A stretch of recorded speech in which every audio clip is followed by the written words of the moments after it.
Hello, how you doing? Okay. Mr. YouTubes, how you doing? I think I see you. I think you see me. All right. Alrighty. Good evening, folks. We're a little bit later today because I wasn't sure what was going on. I was still doing videos, and these guys were busy, and I don't want to interfere with anything, but then they're free. So, hey, how's it going? Welcome to Smudcast number 147, Halo Ruined First-Person Shooters. Now, before we get to that, I'd like to introduce a new guy. We call him, what shall we call you, sir? Is that just Zim or Z99? Yeah. Zim is good? Yeah, I think Zim works, yeah. Zim is a great name. Okay, Zim is great. I like that.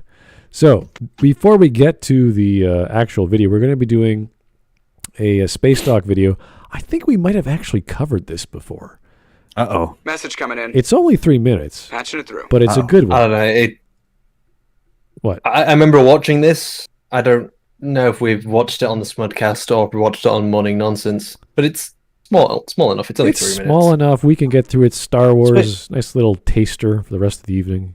Yeah. Spacedock is...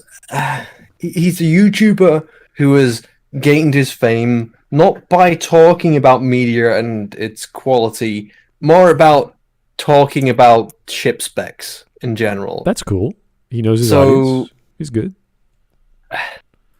When it comes to him talking about media, I've often found he's not exactly an authority, as he honestly believes that the Mass Effect 3 ending is perfect because, to quote him exactly, he says, the fact that there is no choice is brilliant.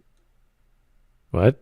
In a choice-driven game, the fact there is no choice is brilliant. Okay, apparently. I do remember covering him on that. It's been a while, so I must have forgotten. But yeah, no, there's lots of crazy references people make about the ending of Mass Effect 3, so... He has lots of takes like that, though. Like, he thinks the Martez sisters, who are the most retarded characters in Star Wars, are legitimately the best thing in Star Wars. Like, he said they're the best characters in Star Wars, even though they're completely fucking retarded. Ah, yes, I remember that video we talked about. Okay, so we know, I know who Spacedock is. He's stupid. Okay. Spacedock, you're good at stupid. Looking at media. Oh, look, here's a spaceship, and then breaking down that spaceship and talking about it. You're not good at media, mate. I'm sorry. All right, well... He's a good world builder, not a good analyst. There we go. See, that's a good way of putting it. He knows his lore. He knows how stuff works in the lore and tech. I think he tried to make his own sci-fi animated series, and it didn't go very well, because it was shit. Oh. Okay. Did it actually launch? Because I've only seen like the trailer for it. I've seen the first episode, and the animation is so janky, and it doesn't work. The voice acting as well is very iffy, and I think the first episode's about 10 minutes. I don't know if you did more, but I've seen more advertisements he's made for it. Interesting. Okay. Anyway, let's just get this going, because I'm sure I've seen it, you've seen it, we've all seen it. Let's just get it going, and then this is like an appetizer to the rest of the meal. So. Starter dish.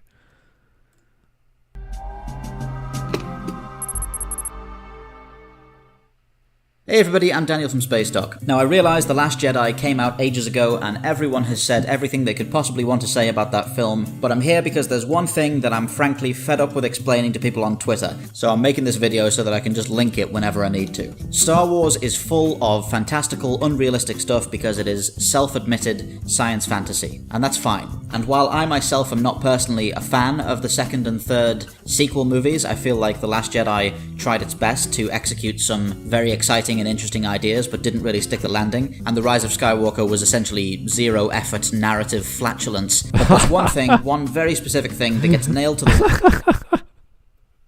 Zero effort narrative flatulence. Message coming in. I've never heard that term before. That sounds great. That's an interesting description, to say the least. Narrative. I'm not sure if it's accurate, but it's very fun. Okay, so if I take a space dick and a space cock and put them together, I got a space dock, right? Yes. Perfect. That's how it works. Oh, I'm brilliant. Oh no. Taker 610. Cyberpunk ruined open world genre and CD Projekt Red. Aww. it's been what 6 days. They got another month for their next patch. They got another month after that for their patch in February. Give them some time. Maybe the penises stop sticking out of your clothes, unless they fixed that already. Well, there's lots of T-poses to run around for everyone, apparently, on the PS4 and Xbox One. So yeah, I'm not only can I not really afford the game right now, I think I'm just gonna wait until it's a bit more stable. Yeah, just might be a lie, but it keeps you going. Oh yeah, yeah. So many great troll videos of the first 30 seconds of just the downgrade, the graphics, the lack thereof, the bugs, etc. Really great, funny videos. But I have great respect for CD Projekt Red, how they started, how their business is doing, and their commitment to quality. So they'll get there. They're just a much bigger company than they were 5 years ago. So, oh boy. Roan Harushan, thanks again. Going to start the night off right. Good evening, Smud & Co. Hey, how's it going? All right, back to the Spacedock. Wall again and again by people online who think they know what they're talking about, and that is the Star Fortress bombers from The Last Jedi. If I had £1 for every time somebody sent me a tweet saying there's no gravity in space, they shouldn't have been able to drop those bombs, I wouldn't need to make these videos. I'd be set for life. But you know what? The bombs in The Last Jedi make perfect sense. In a world of fantastical nonsense, the one thing that gets repeatedly nailed to the wall for being unrealistic is the one thing that deserves it the least. The bombs are released inside the artificial gravity environment of the bomber. They fall from where they're suspended to the bottom of the artificial gravity field. They leave the artificial gravity field and they retain all of their inertia and carry on as projectiles until they hit something. So then why don't we just shoot them at the thing? Didn't someone figure out that they couldn't get to the speed required, like they couldn't get terminal velocity in the little amount of fall that they have inside the field? Absolutely not. And then on top of that, they retconned them as clips of like a magnetic propel, like the magnets propel them or something. Yeah. Even then, it's not even how they work that's the issue. It's the fact that they don't make any sense in the context of a world where you can fire your torpedoes rather than dropping them as bombs. All we needed was a line from the movie saying these were designed for atmospheric runs or atmospheric bombing or whatever. You're like, okay, so they work within gravity. And even then, that doesn't make sense because why would they be so slow? Why are they so unarmored? Well, those are other problems. Those are other issues with the bombers. We're talking about just the bombs themselves. So we need a reference saying this is what they do and how they work for 2-3 seconds. You're like, oh, okay, fine. They work within an atmosphere. And if there's no atmosphere, it has to generate one. And then we see, she's climbing down the ladder. The detonator falls, etc. So it's like, okay, there's gravity in the room. It is designed based off of the Sky Fortress, which was a World War II bomber. So it is based on atmospheric bombing. But the thing is, those weren't even as fucking slow as this thing is. Well, and they didn't blow themselves up after they dropped their payload. Many things are relative in space, so I'm okay with the explanation so far. And it's everything leading up to the point that pisses me off and needs proper exposition and explanation. So this is fine. The technical aspects of bombs dropping is great. The thing I don't like is the third-party source, the technical manual, whatever that was, the art book, I think. And they talk about how these things are projected through magnetic forces. And there's a huge, gigantic magnetic field that spans tens of thousands of kilometers, apparently. And they use that field to attract itself to their target, which makes absolutely no sense. You would need a series of super powerful magnets with batteries that could do that.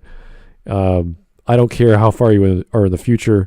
It's just a ridiculous explanation. Like, it's one thing to hire an engineer and say, well, how would this work if we had all the energy and whatever neodymium magnets we had? It's like, okay, they didn't do that. They just got some schmuck to make some nonsense and write it down in an art book. And you're like, that's not smart. I'm sorry. Rudimentary physics. The law book even says that they are given additional acceleration by electromagnetic rails inside. Okay, so the rails make some sense, fine. But the problem is the bombs are then drawn magnetically to their unfortunate targets. That makes zero sense. Okay. How do you have a magnet on an object which is hundreds, thousands, tens of thousands of miles away from the thing in space where you're going towards? Explain that. Not to mention is that the magnets on the bombs themselves would either pull them together in a cluster or push them apart so they wouldn't hit their target. Exactly. So you have magnets on the rails, you have magnets on the bombs, and they're trying to target somehow these spheres which are spinning randomly. Somehow have some sort of directional magnet force thing, which is targeting not the things in front of. Like it's just a cluster of nonsense. It's so. What are you, stupid? Why you fly over ship? It shoot at you. Just shoot bomb from far away. Yeah, exactly. Stupid America. They could have dropped the bombs from far away, and considering the dreadnought doesn't care about moving, it's like, yeah, just do that. You know what's better than a bomb? A bullet. A bullet, a missile. Why doesn't the dreadnought even have shields? Because shields are for losers. Haven't you ever heard Shad's video on how defending yourself is wrong? Yeah. All of this just to replace Y-Wings. No, people don't know what a Y-Wing is. Ryan Johnson was like, no. I want this bombing scenario where this is. I can see the bomb falling. I want to see that. But my guys, the themes of the bomber. Yes, it's World War II. World War II. Oh my God, think about it. But it wouldn't even matter if they weren't, because they would still build up that speed. They would still carry on towards their target using all of the acceleration they built up. Okay, so the bottom bomb is only going about, I don't know, best maybe 30 centimeters. Exactly. Again, at best, only going 30 centimeters is not going to get to terminal velocity to be able to drop them. Well, to the bottom. And if the top ones are dropping more than the bottom ones, they're just going to hit each other on the way down because the bottom ones are not going to be going as fast as the top ones. Right. So that's why they had to argue the point of the rails. They would all accelerate at the same rate or faster than the rate of gravity of whatever the artificial gravity is in. Which you're also, assuming... the visuals isn't even indicating magnets, because if it was magnets, they wouldn't be dropping the way that they are. They kind of dropped like someone just kind of removed some kind of restraint and then they just go plop down. Right. Like someone's removing some kind of bolt. They would be launched. But instead, they're just going...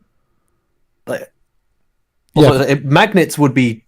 Boom. You know, they go down in unison, all in one go, rather than domino effect of drop, drop, drop, drop, drop, drop, drop, drop, drop. Exactly. So there's lots of physics that we can just look at and say, you know, the ball at the bottom is moving extremely slowly compared to the ball at the top. They would bang into each other. The idea that there's magnets on these rotating spheres and they're directional. There's no gyroscope. There's like all this technology just for this stupid little bomb, which is not that big, that has extremely high payload for whatever it's trying to hit. And there's 124 or 1,024 of them or whatever on each bomber. It's this ridiculous explanation. I think the design of the bomber is actually a bigger problem than the bombs themselves and how it delivers it. That is, again, that's a whole. No, I'm completely offended at the notion that they have all these launching systems in Star Wars and you have to be over a target to bomb it. It doesn't make any sense. The only reason why that makes sense is when there's a situation like when the TIE bombers are used to like just bomb straight down at targets that aren't shooting back at them.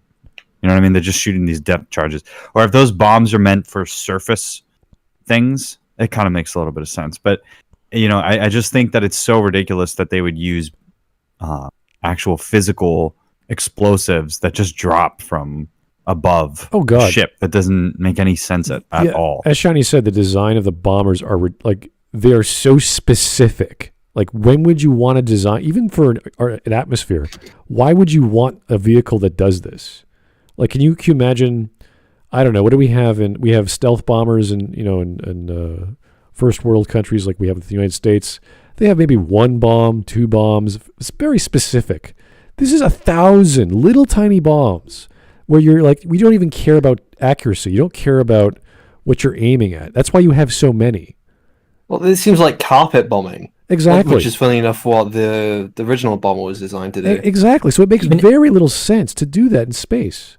Even if it was designed for carpet bombing, you could have designed it in a way where not all the bombs are coming down that straight line. You could have given the ship a much better profile in that way. And I love that he doesn't even mention that because he's always pretty particular about ships and their overall design, and this thing has a terrible side profile, which does not like help it at all. Yeah, I remember Spacedock originally criticized the Y-wing quite well, as he mentioned how the silhouette when it starts flying up actually gets like quite big, so it'd be very terrible in space combat.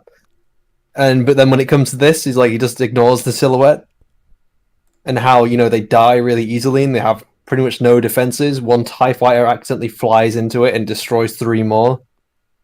Yeah, the concept of shields in Rian Johnson's worldview of Star Wars is a little forgotten. I think. Inconsistent. I think because forgotten. Apparently people can fly through them. Yeah. They're only there when they're convenient. We have shields, but then we don't. Yeah, it doesn't make any sense. Well, we can also use Rian Johnson logic just to make these bombers super effective. Just put a hyperdrive on them all. Just fly them right in there. You got 5 of them. It's a 1 in something chance. Let's just do it like that. Yeah. I know people have also used squadrons constantly as, oh, look, in squadrons you can fly through the shields. And then you actually look at material like Return of the Jedi. Why are they so scared when when they realize the shields are still up? Like, oh shit, we've got to pull up now, otherwise we're going to crash into the shields. Why are they so worried about crashing into the shield then? If you can just fly through the shields, why are they worried? Anyway, this is almost done. Let's keep going. But they wouldn't even if they weren't, because they would still build up that speed, they would still carry on towards their target using all of the... Again, this guy's talking about gravity, and we just explained that, you know, there's a certain gravity and momentum of an object at the bottom compared to the top. They would bang into each other, they'd all ricochet, etc. Acceleration when they drop from the top of that bay to the bottom. It makes more sense than everything around it. People can accept a flying planet that eats stars and fires the resultant energy into other planets. That's stupid. Apparently applying No one entry-level liked that. physics is in some way crossing the line. So that's it. If you want to attack The Last Jedi for not necessarily executing its interesting premise quite as well as it could, fine. If you want to attack The Rise of Skywalker for having had no effort put into its production whatsoever, fine. If you want to get together and laugh at how silly a concept Starkiller Base is, or how ridiculous it is that they built 1,000 planet-killing Star Destroyers in 30 years, all of that's fine. But please save your energy and stop attacking this perfectly innocent scene for having the temerity to demonstrate that an object in motion stays in motion. This is Daniel from Spacedock. Wow, what a He's arguing worthless with a video. specific person. Yeah, wow. Stop Didn't attacking even address people's Newton. actual criticisms. Their gravities exist. Like, yes, we know, and it's not working with gravity's laws. Or magnetic The laws. explanation is bad. Yeah, it's just like there's gravity in the ship. Okay, it's like yeah, we know that. That's not. We never had that. Maybe some people never noticed that, and that's what they were saying. But the rest of us, Like even if you can, because obviously there's certain things you can accept in Star Wars because of rule of cool. You know, like when a ship gets damaged, it tilts downwards, which Right. you know it wouldn't do because of gravity. When you hear sound in space, for instance, and there's just so many things which you just kind of forgive for being the rule of cool. You can maybe forgive this rule of cool, if not the fact, again, the design of the bomber itself is so fucking stupid. It's not cool, guys. It's not cool. Stop. Why isn't it cool? Why aren't spaceships cool anymore? Sir Isaac Newton is the deadliest son of a bitch. Oh, he's oh, come on. That's What is this? Oh my god! Sir Isaac Newton is the deadliest son of a bitch. I never heard this in Mass Effect. oh, are you serious? I don't know. I just. Where's Really? this from? Mass Effect 2. You've never I heard must this? have forgot it. This is from Mass Effect Remastered. No. Oh god. Oh my god. Where is it? Citadel. You've never heard Can't this, remember Shine. this. This is like a commonly repeated line from the game. I'm not going to ask I you was to pretty replay late it. to the Mass Effect game. Oh. Or Mass Effect trends. All right. It wasn't until Andromeda that I played through 1, 2, and 3. I'll just skip ahead here. Because that's for Andromeda, they were selling them on sale. Anyway, yeah, if you want, reinstall Mass Effect 2. Won't kill you, but it might hurt your brain. But, yeah, we're fine. Okay, back to, let's do Halo Ruined first-person shooters, guys, from, what's this guy's name again? Under the Mayo. Under the Mayo, there we go. Oh, What's the context for that guy saying Sir Isaac Newton is the deadliest son of a bitch? Oh, it's just basically a drill sergeant explaining to the two cadets that you do not fire until you have a targeting solution, because you could shoot this thing and it goes on forever until it finally hits something like a planet. It will cause like a nuclear reaction or whatever. It's so fast. What? So, yeah. Anyway, let's just go to Halo. Message coming in. Time to talk about Halo, and I'm sure when you see the title Halo Ruined First-Person Shooters, you're probably ready to go right to the comments section. But before that, I want to say that Halo is a great game. I acknowledge that. I know the series has great entries, a passionate fan base, and amazing success. I know there's Has he taken this footage from somewhere? Because this looks very familiar. And plenty more this is is just a mission in so I C. respect your game. I know it's a mission None in of it Combat affects what I Evolved, have. but like just the actual gameplay itself seems familiar. Like it's from a Halo Follow video or something.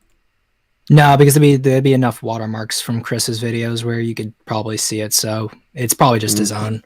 Great game. I acknowledge that. I know the series has great entries, a passionate fan base, and amazing success. I know there's a great story there, and cool weapons, and art, and epic music. But it and plenty ruined more films things and worthy of shooting praise. guns. So I respect your game, okay? None of it affects what I have to say about it. My feelings about the series are tied to my personal history, my tastes, my perspective on shooters, and the impact the series had on the industry. Is this one of those videos where it's like it's so good it made everything else suck and everyone else had to copy it? Is that the argument? Well, you can also just call that innovation. It's mostly like Halo took on a bunch of traits that I don't like. This translated into other shooters, which he doesn't necessarily pin down properly, and then he's like, "Well, that made shooters bad, and I don't like that."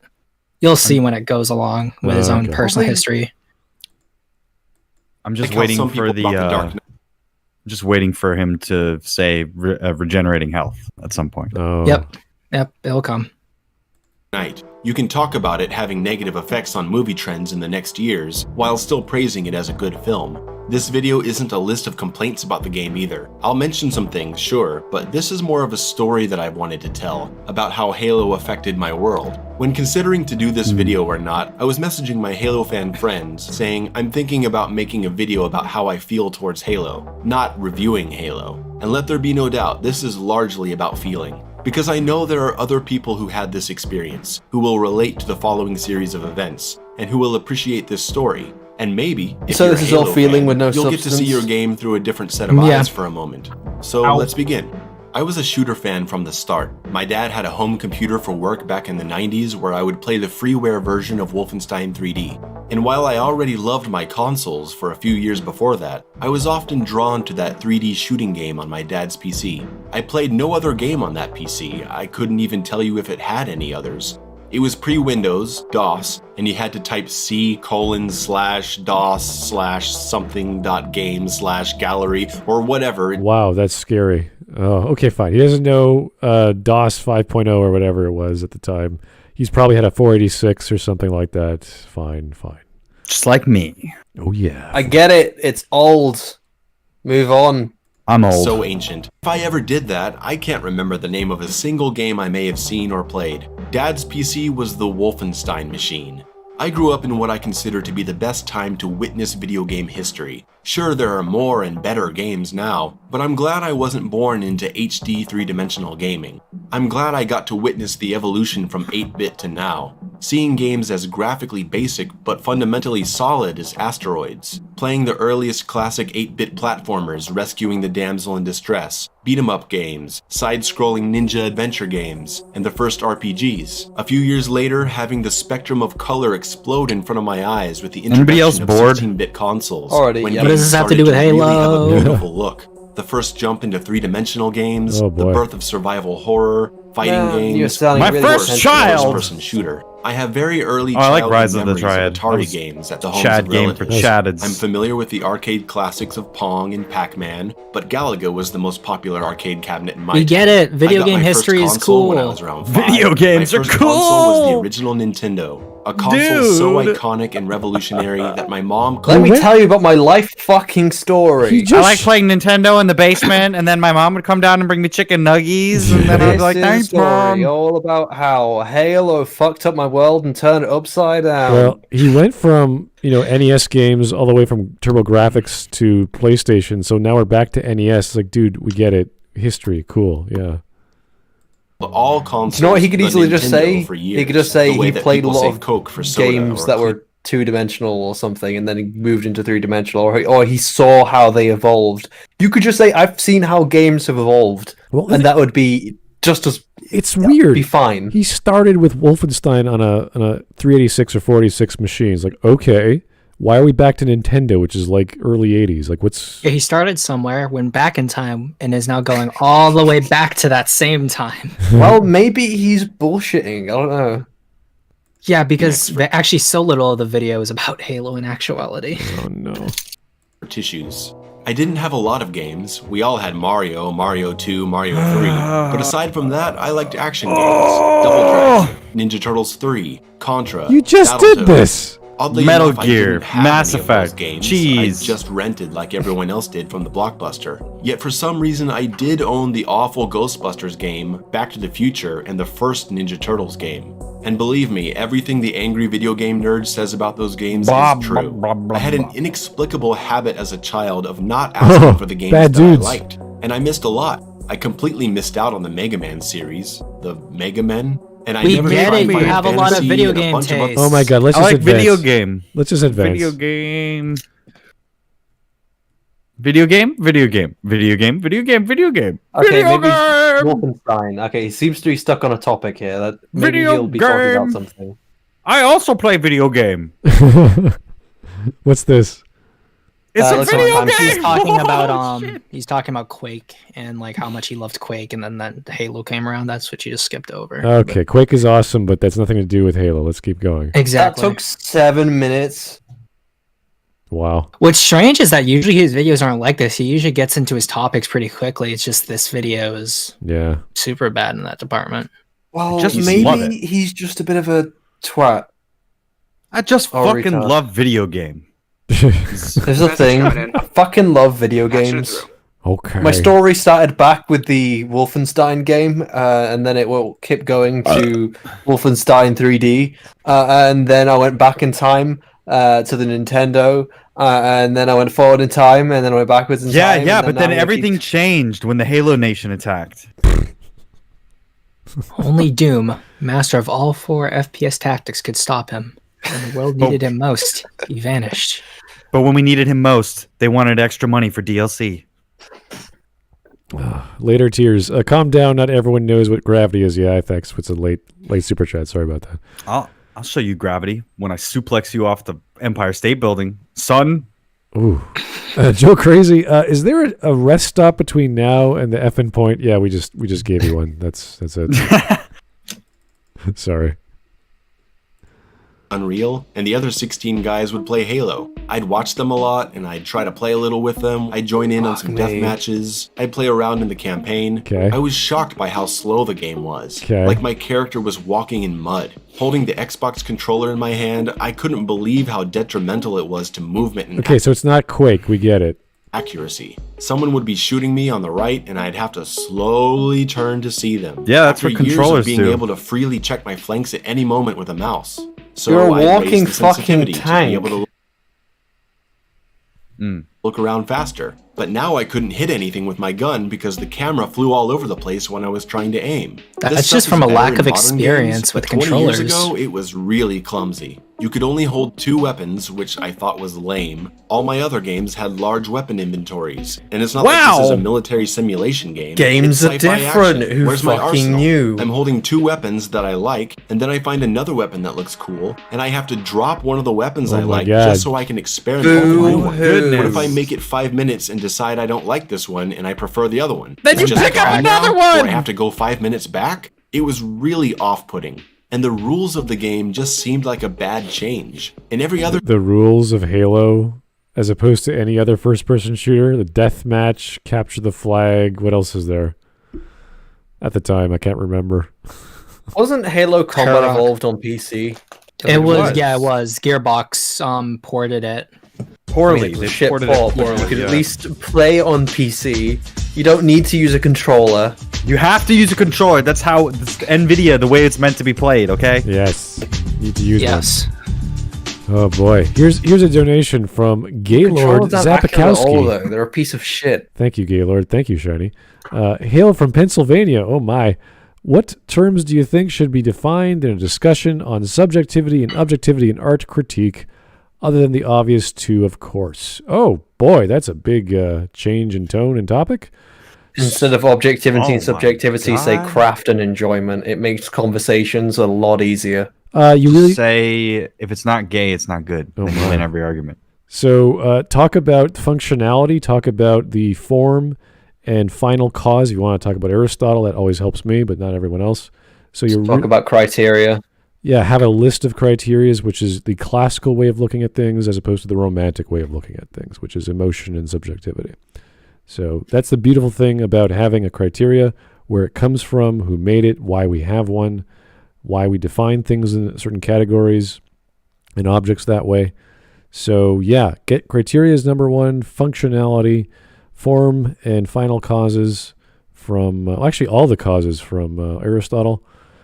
And I think that's about it to start. All right, keep going. Cool. Shooter, if you're on health, you have to go get it. But in Halo, you have a recharging shield and a I health bar. called it! The game feels like you're encouraged to hide so you can heal. I became incredibly frustrated by the fact that I could empty my clip into someone, get them really close to death. Wait a second, don't you hide in every other first-person shooter like Quake and Doom and Rise? Like, that's kind of a big strategy. You have to hide, or else you're going to blow. Also, he's just bad at Halo because, There's especially in like campaign, you can dodge most of the enemy fire like it was Doom or something because of how slow the projectiles are. But even in multiplayer, he's talking probably about the assault rifle, but even then you shouldn't be trying to bullet hose someone with the assault rifle. Use the Magnum like a man. There you go. Yeah, he's going to ironically go, oh, it's so hard. Oh, the enemy could go behind cover and their shields would regenerate, but their health wouldn't. But the controllers, I didn't understand them. My head went too far to the right and then too far to the left, and there were two. Also, what the call? If you're gonna talk about multiplayer, at least bring up multiplayer footage to show this point. Don't put campaign footage in there and then put text talking about multiplayer. Yeah, the gameplay in Halo drastically different when you play multiplayer. I remember playing Halo multiplayer for the first time back in college, and I was like, wow, this is fun. And how fast you die and why. So, yeah, it's one of those, either get good really quickly or you find another game, I guess. He's already saying, in other games I can hold more weapons, but in this game I can hold less. It's like, yes, games have different design. What's the problem? Oh, I can't hold enough weapons. Or the game's designed so you can only have two weapons. And it's an improvement. It's better than holding infinite weapons. No. I want my railgun all the time, okay? That's why I play Quake 3. I need a minigun, I need an RPG, I need several assault rifles, 2 pistols, a crowbar. Yes. I need a backpack so that I can put my guns away and not have to worry about it. No, but the obvious answer is that the having 2 weapons made it so that picking up weapons was a game mechanic that was relevant. You had to keep switching it out. You had to keep searching for weapons that had ammunition. Scrounging is a good thing.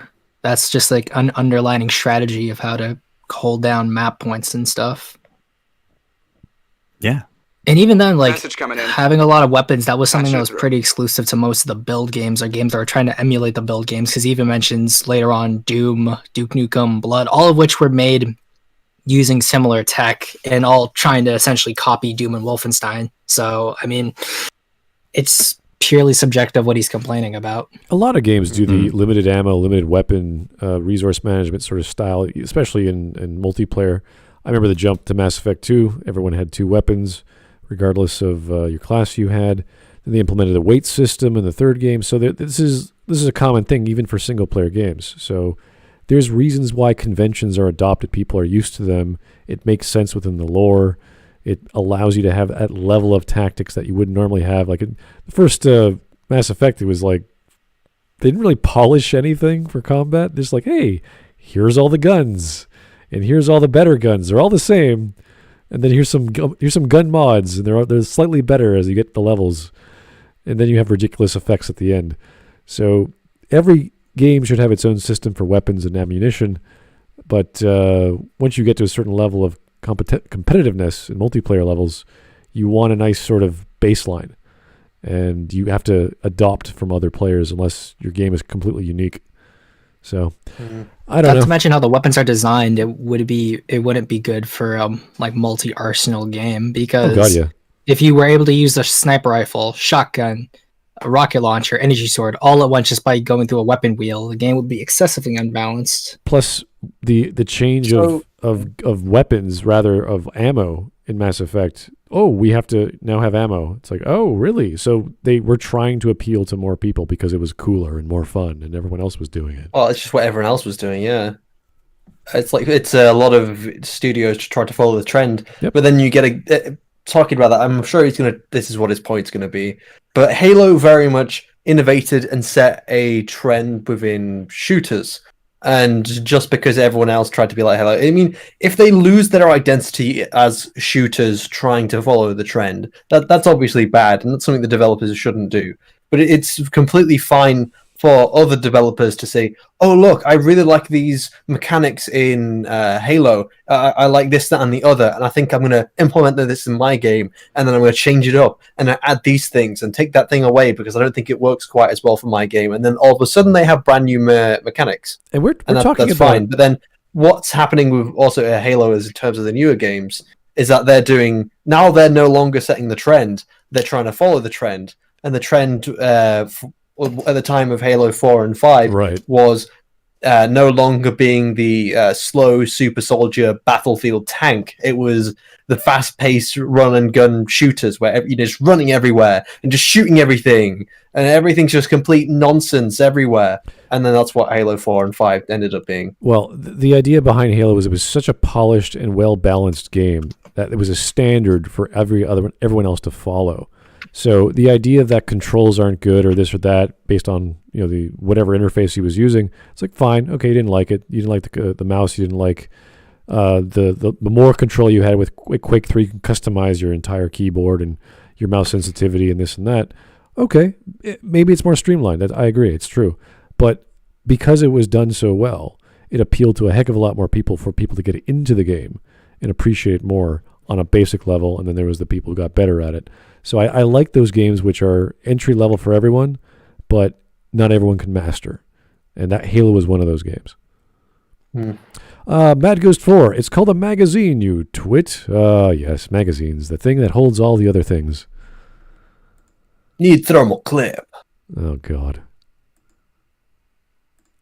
His shield charges, and it's like my attack meant nothing. We're right back to where we were. And it's not like he strategically placed himself near a health pack like someone playing Quake 3. No, he just heals automatically for hiding. What's the point? That's why I use grenades. At least Halo 1 had a health bar separate from the shield, so there was at least some consequence to a firefight. Halo 2 took away the health bar completely and made the recharging shield your only measure of health, so encounters were left essentially consequenceless as players healed back to 100%. I'm not saying that Halo invented all these mechanics. I couldn't tell you with confidence which ones they did invent, but it certainly popularized it, and these mechanics spread like wildfire quickly after. And don't think I'm not going to come straight back to reloading. I hate reloading. What? Not all the time. I used to play America's Army. It makes sense there. I get it with I hate simulation reloading. games or military. Wait, is he saying... Your complaint is that you have to reload a gun. That's like saying I have to... It's because it's sci-fi, guys. We shouldn't have to reload in the future. It's like saying I have to wind up a sword strike. I hate doing that. Why can't I just swing with power? It's like, what? Halo has a regenerating shield. I think that explains itself. All right. You still have to go and get medical packs in Halo 1. Yeah. The best one. Not to mention, you can still pressure with grenades so that people's shields aren't just recharging without consequence. I really like America's Army, though. America's Army 2 was a great game. Definitely a great game. And it was free propaganda game, and it was good. How does that happen? How does the government make a good thing? We're good at blowing stuff up. All that stuff. We're good at virtual recruitment. That's good. You had to go through.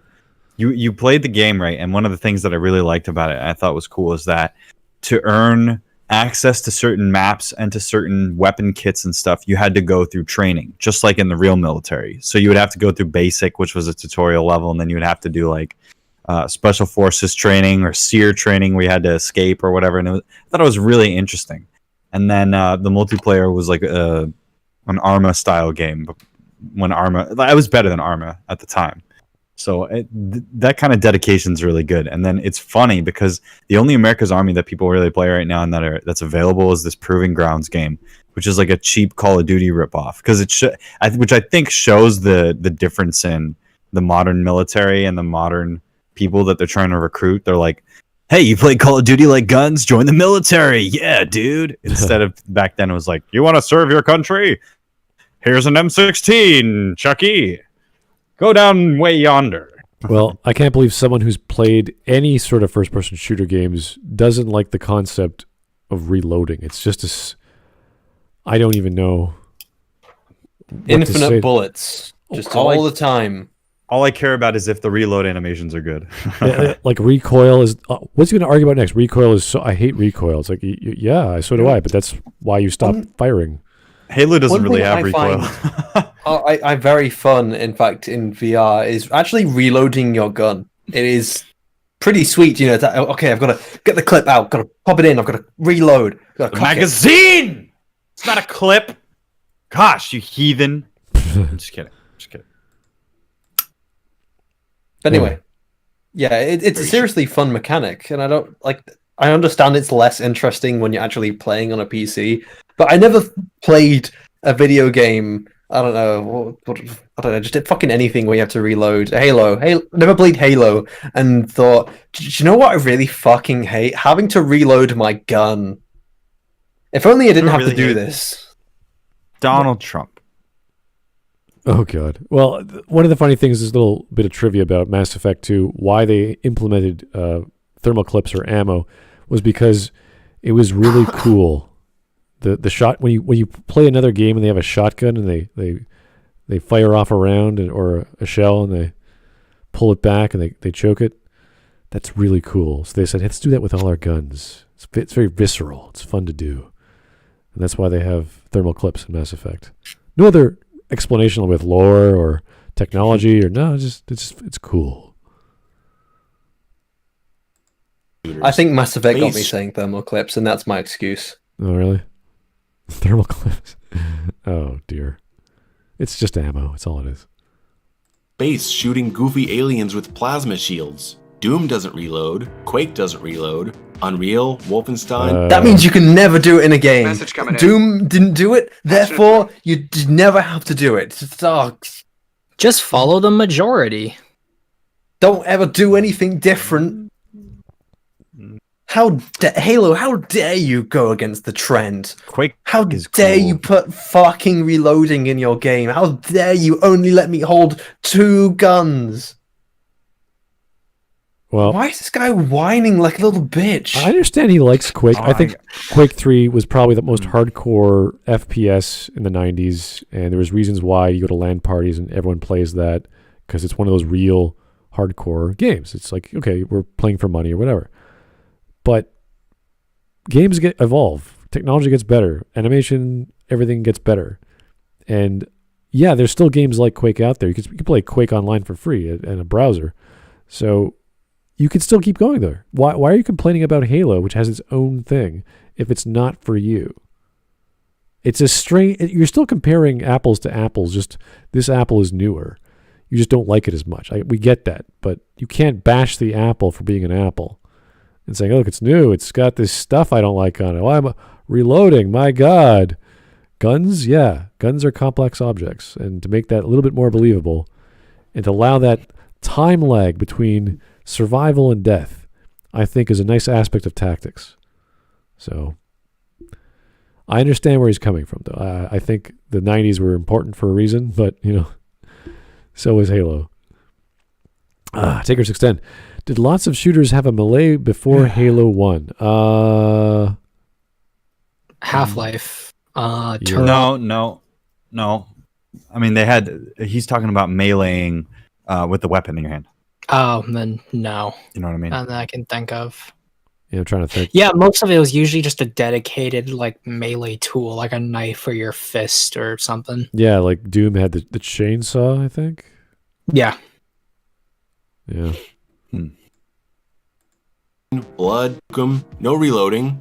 Every time I emptied my clip and had to reload, it was like the game said, okay, stop having fun now and wait a few seconds.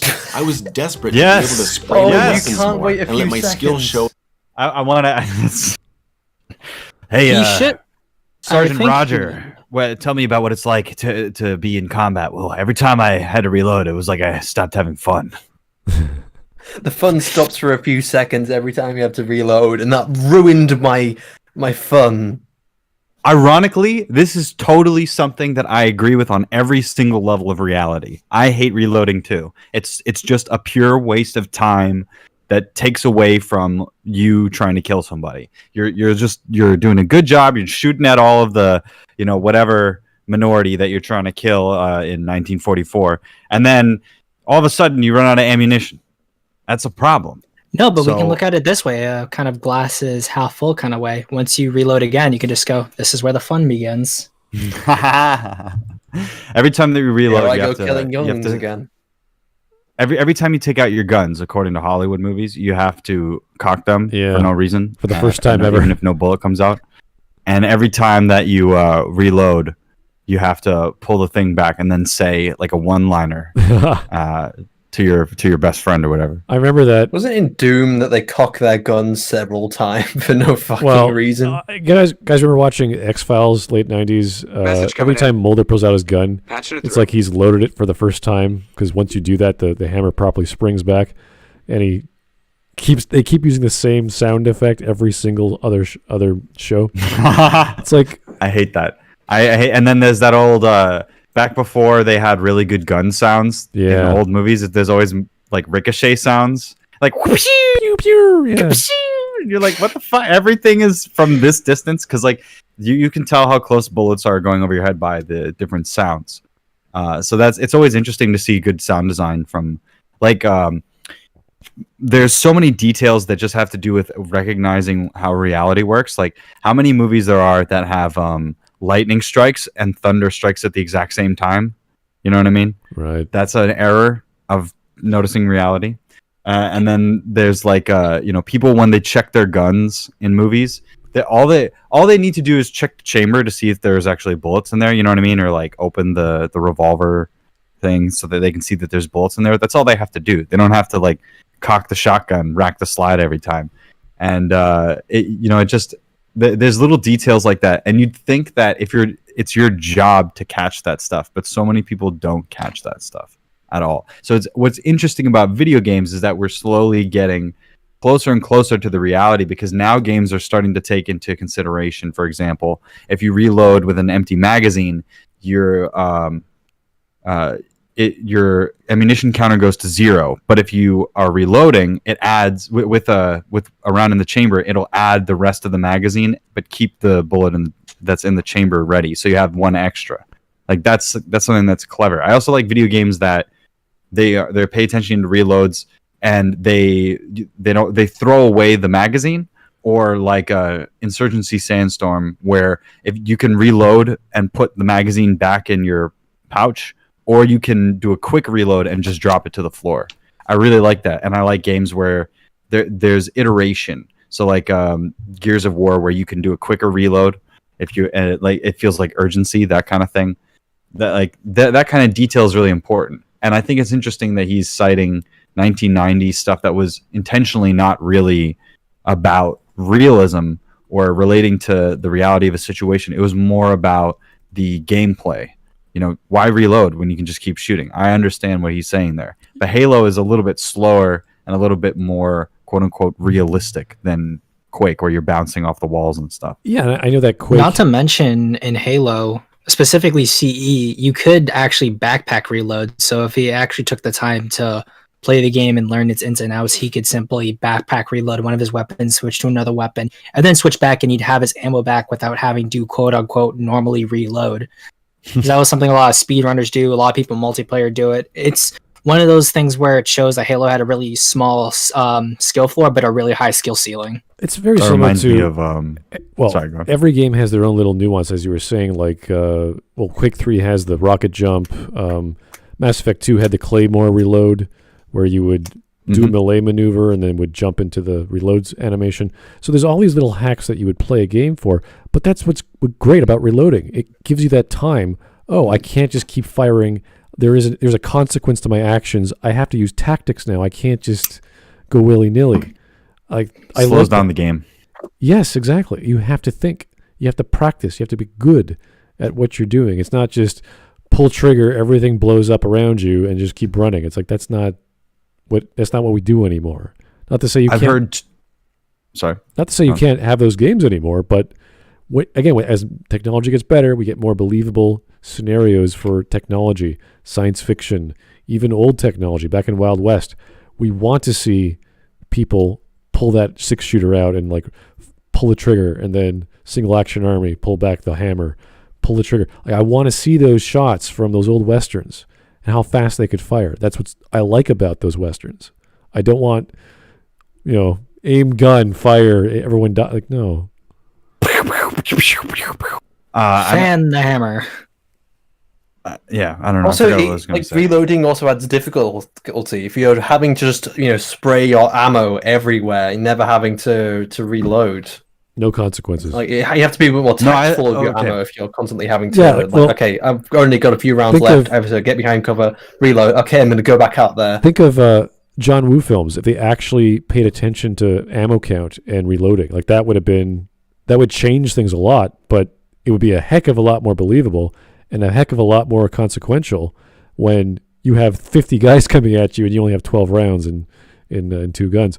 So that would be nice, but we have guys with Glocks or whatever they are, and they're just firing 100 rounds. Like, what's going on?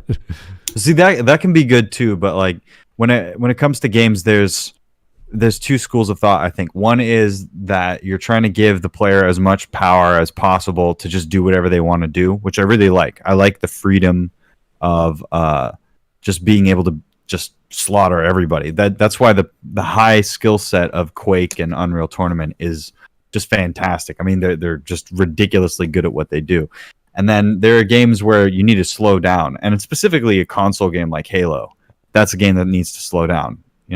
There's the community that is attracted to a game like Halo it has different priorities than the community that is attracted to a game like Counter-Strike or Call of Duty. They're all different paces because of what you do in them. The extreme low time to kill in Counter-Strike and the round-based matchmaking system makes it more deliberate and slow. It's like Rainbow Six Siege almost. Right. But then you have games where you have a high TTK like Halo, and it's about technical combinations and it's about teamwork, and it's more like moving chess pieces almost on the board. It's almost not real-time strategy, but the way that the damage model works is a lot slower in most circumstances and requires more you have to double up on actions to get the same amount of power that a single AK-47 bullet to the head has in Counter-Strike. And then you have games like more modern Call of Duty or Titanfall where there's a low time to kill, but you have a lot of mobility, and what that does is it allows people to duel each other at really high rates and make many actions very quickly. So when those things sort of conflict with each other, I feel like that's the problem. If you have games that have a high TTK damage model and then there's low mobility, I think that's kind of more of a problem. But then you get a Halo game and they found a way to mitigate that because it works better on console. Different things work in different circumstances for different people. Exactly. It reminds me of... There's lots of different ways you can design your combat in a game. There isn't just one way. There's lots of different styles of combat. For sure. And I think there's plenty of beautiful ways you can play shooter games. And there's games like Halo, which have their own style, ignoring Halo 4 and 5. And then there's all games which are more like Mass Effect. Mass Effect has their own play style. Same with Battlefront. Battlefront plays differently. I was about to say the influence of RTS and other style games of different genres. Talk about damage over time and this and that. With Shiny mentioning Mass Effect and Mass Effect 3, there's all those combination attacks you can do with different classes that they can cause biotic explosions or tech explosions. Like, you need more players to do these things, and there's cooldowns on skills. And like, if you didn't have cooldowns, this would be crazy.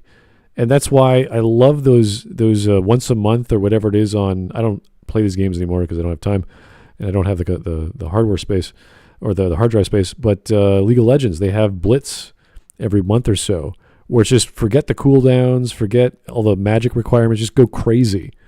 And you have special maps. And I think that's the most time players come on to play League of Legends is when those crazy events happen. They can just go nuts and have fun, which is great.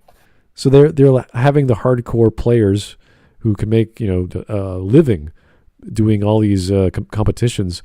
Then you have the people who just want to have fun once a month, and we'll just do whatever events we like. So there is a balance between that. I think it's nice to talk about game mechanics and just letting all the rules go crazy and do whatever you want on a map, which was kind of the idea behind the Warcraft custom map systems, where you can just do whatever you like with the system there, or the map builder.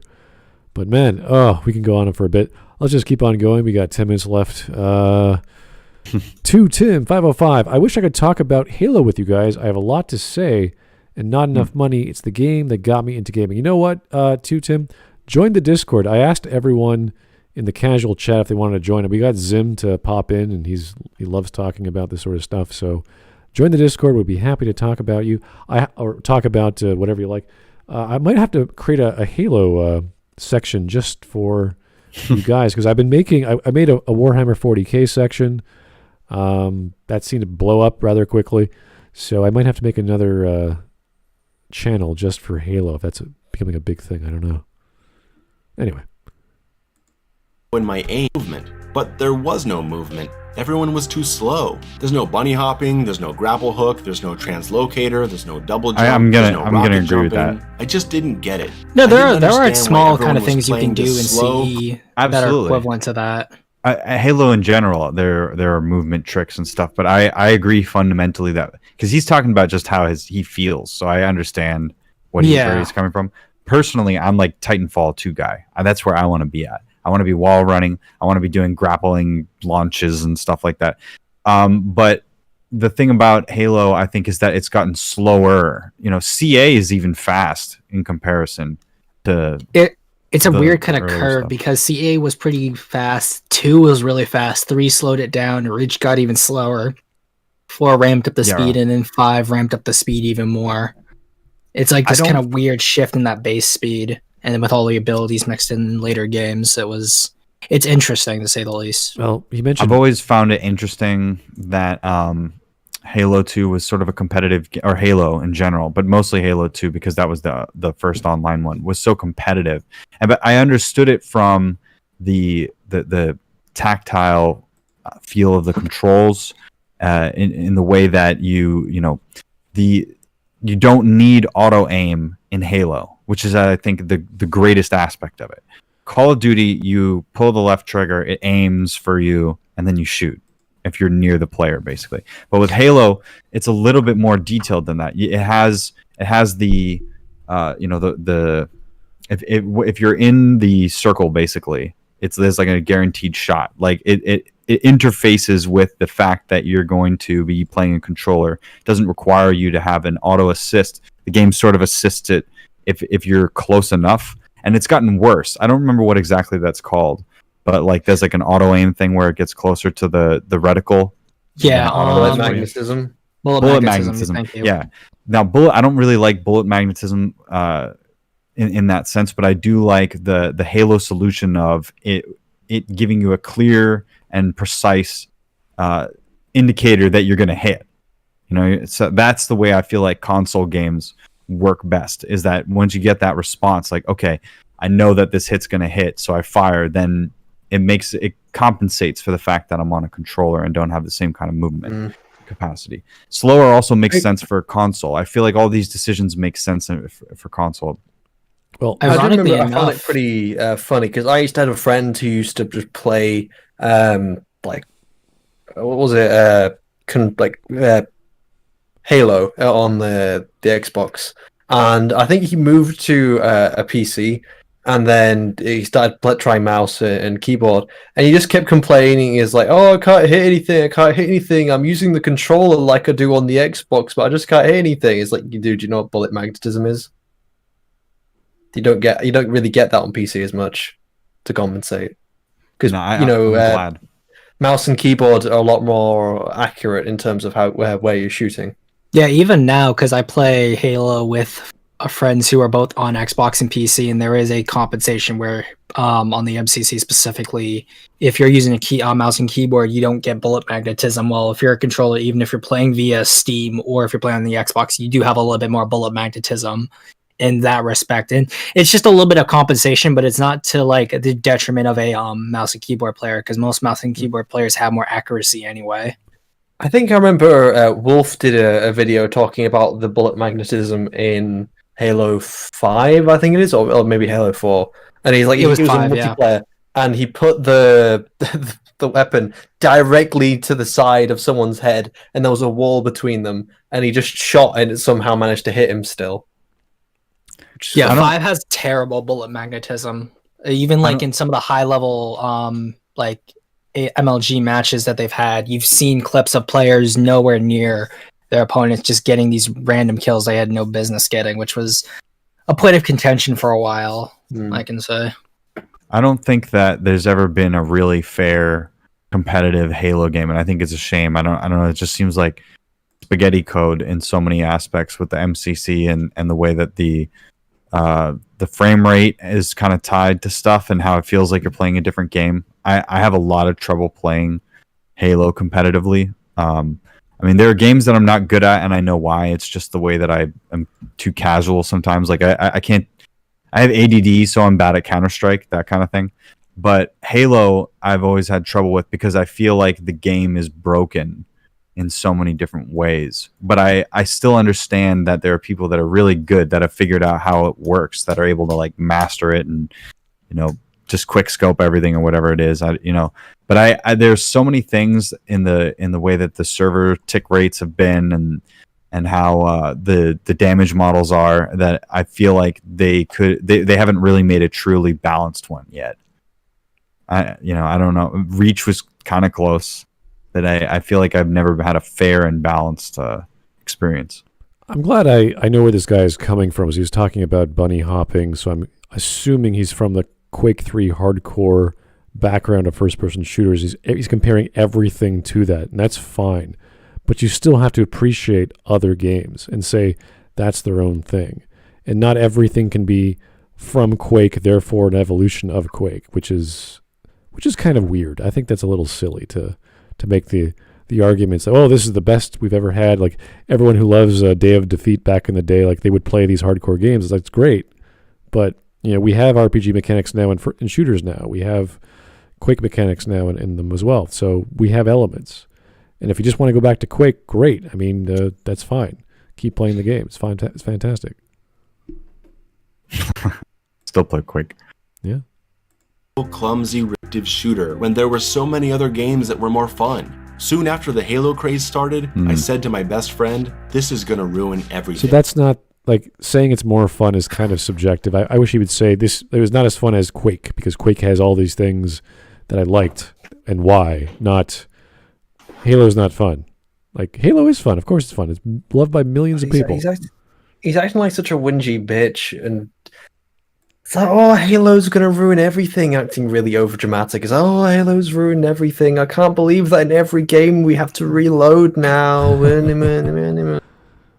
Can't believe we can't hold infinite guns. Halo sent shockwaves through the industry. The arena run-and-gun shooter was dead. The cover-based shooter had arrived. And with few exceptions, I don't think that's Halo's shooters fault. that came in the following years did their best to follow the cover-based shooter trend. Because suddenly, for the first time ever, consoles were considered as a viable platform for shooters. And these games largely worked on console controllers because they were slower. Halo, Yeah, I'm I said that. positive, is slow by design to accommodate controllers. You don't have to run around like a fast-footed maniac, quickly flipping 180 degrees in the air to hit someone with a rocket. How would you do that? The next guy. See, it's not just about Halo the game. It's about changing the dynamics of the industry. No. By the way, we've tried that with consoles. We've tried to have these really fast arena type shooters on console, and people don't play them because they're too obtuse with the controller. Alarm Ringers is one. Titanfall 2 to a degree. Right. At least that had some aim assist. But the thing, what I'm trying to, and when you watch the gameplay, it's like a totally different game. I was talking to my friend who used to play on console. He just got it on PC, and he was marveling at how much fun it was. But at first, he was like, I don't know, like I suck because I'm used to playing with the console, with the controller. And he even tried to play it at the beginning with the controller, and I was like, you got to switch out of that. And eventually he came around and he started playing way better, like changing to the top of the board, because his mind was limited by the controller. Like he had a much more intuitive interface. He had more buttons to use. He could use more, his arm instead of his thumb to aim and all that kind of stuff. But with Halo, like I said, it created this nice hybrid game where you could, it still felt like you were aiming, and the projectiles are a little bit slower. Everything's a little bit slower. So it's all at the rate that you can aim, and that made it fun, in my opinion. That's why when I would play console shooters, I would always want Halo instead of Call of Duty, because that I always felt like I was just auto aiming. And also, he's like this game here is an example where he's just kind of running around like insanely fast, shooting everyone with very powerful weapons and just zipping around everywhere. Right. I love that game. Really don't know if I would find that much enjoyment in it, because when I play a shooter game, I like to like slower, so I can analyze my surroundings. I like to be able to use cover. I like the idea of battle lines, so I know where the enemy's going to be. They're going to be in front of me unless they happen to sneak around behind me. So it means that you have people behind you. You're a team. You can work together. So again, I use an example of Battlefront 2 EA. I very much like that in their style of gameplay. And also, it's a bit immersion breaking. I don't. The main point I wanted to focus on is I just don't. It personally, subjectively, I don't like just running around a map like a mindless, headless chicken. Oh, it's just fast. It's not mindless. But it's just anyway. To me, it just looks like you're a bunch of people running around, and then you have to kill them before they kill you, and then just keeps running around in the circle. Kind of like what Battlefront EA 1 was, where people just run around in a circle, just happen to run into someone, and then you kill them, and then you just keep going around the circle, then you just happen to find somewhere else. Well, I'm glad that, again, we understand where he's coming from, which is the hardcore Quake style game, which is super fast, super quick, and that's great. That's what a lot of hardcore players used to play. But hell yeah, that's not for everyone, and there's a game for everyone. So to say, oh, I don't like these milquetoast other games is fine, but you have to tell us why. You can't just say, well, they don't have this and this and this. It's like, well, people like that. Why do they like it? I also wouldn't want like other games to be like the game I like. Like I like Halo because it's Halo. I wouldn't want Fortnite to be like Halo. I wouldn't want Call of Duty to convert into like some amalgamation where it's Call of Duty and Halo. Like keep games distinct, because when you have your own kind of style, it allows people to branch out and they're not just sticking to like one solo game. It allows, if we're going to use the term, diversity in the industry to sort of try out and expand on what we can do. Yeah, that's a good point. I can imagine people going, okay, I'm going to make the next Quake. It's like, why? Like, you can try. It's going to take a lot of effort to fix, or what would be broken in Quake? Like, what's wrong with it? What would you? I think it's always bad when someone tries to change the identity of what they're currently making just to try and follow a trend. It's happened with everything from Stargate, with what they were doing with Stargate Universe, to what they did with Halo 4 and 5, to Mass Effect 2 to an extent. There are so many games out there where they have changed the identity of what it was purely to try and appeal to, what's popular right now.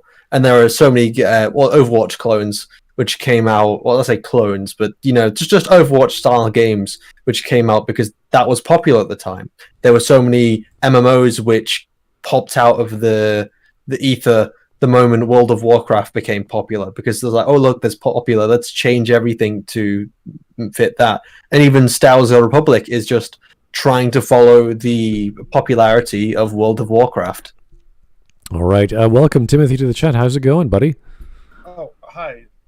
This is my first time doing this kind of thing. I'm sort of figuring it out. Can you hear You're me? a bit quiet. You're a bit quiet. If you can get your mouth as close as possible to the mic, that'd be a good first step, and we can test out your volume there. Volume up. Is that good? That is Right better. there? It's better. There Yep. we go. All right. Oh, okay. This is my first time doing this with Discord. I only use it to play with my coworkers at work. They're Oh, like, cool. Among Us. Right on. Nice. All right. Nice. So, I sent you to this guy, I guess, a while ago with the God of War video. How'd you think about that one? I only watched about 60% of it, I think. Very good. He had a lot of great points, and he was comparing it to the previous God of Wars 1 to 4, I believe. And I remember those games. They were great games, and he was right on the money talking about technicalities and why the latest God of War, they got Christopher Judge as the voice actor, and they changed a lot of the game mechanics, and everything was slow. There was no jump mechanic. Like they watered it down and focused on narrative to tell a different story, which makes sense to me. But because they shifted tone and shifted audience, he got left out in the cold. And it's almost the same argument he's making here, because that's within the same company making the same franchise of a game in the franchise. So I can understand that argument totally. Whereas in this example, he's talking about different companies and different styles of gameplay. So works way better in the video you recommended. Yeah, the argument. Yeah, I think that one I liked a lot more because when I first played God of War when it came out, I was feeling that something wasn't right. Like, this doesn't feel like God of War. Right. Exactly. And then I found him. Yeah. And then I found him. I'm like, yeah, he explains perfectly why I just don't like the new God of War game. It's clearly they were trying to go with The Last of Us because that made a lot. So I just think that's what it was. It is interesting, though, because all of the, well, not all of the, but the ones that I could read about the game, all the reviewers, all the critics, all the gamers, they loved it. They thought it was a great, fantastic game. Whereas a hardcore God of War person goes, wait a second, what has happened? This is not what I was expecting. Everything's different. I'm losing all the wonderful sensational effects like you might get in like a Devil May Cry style of game, which is essentially what God of War has always been. It's always been a fast-paced Greco-Roman mythological platformer, and now it's been reduced to a behind the shoulder camera linear story-driven action platformer, if you could even call it a platformer at that point. So yes, I agree. So there's a good argument to be made there for expectations. I always like using the steakhouse analogy, because you go to a steakhouse expecting a steak. This is like going to a steakhouse. Here we go again. No, this is like going to a steakhouse. It's always the steak. It's the best one. And Smud be like, let me tell you about steak. And then Shiny goes, yeah, but what about Star Wars? Going to the Star Wars store. Yeah. So imagine going to God of War, the latest one, and you get 30%, if maybe less, maybe 25% of what you were expecting.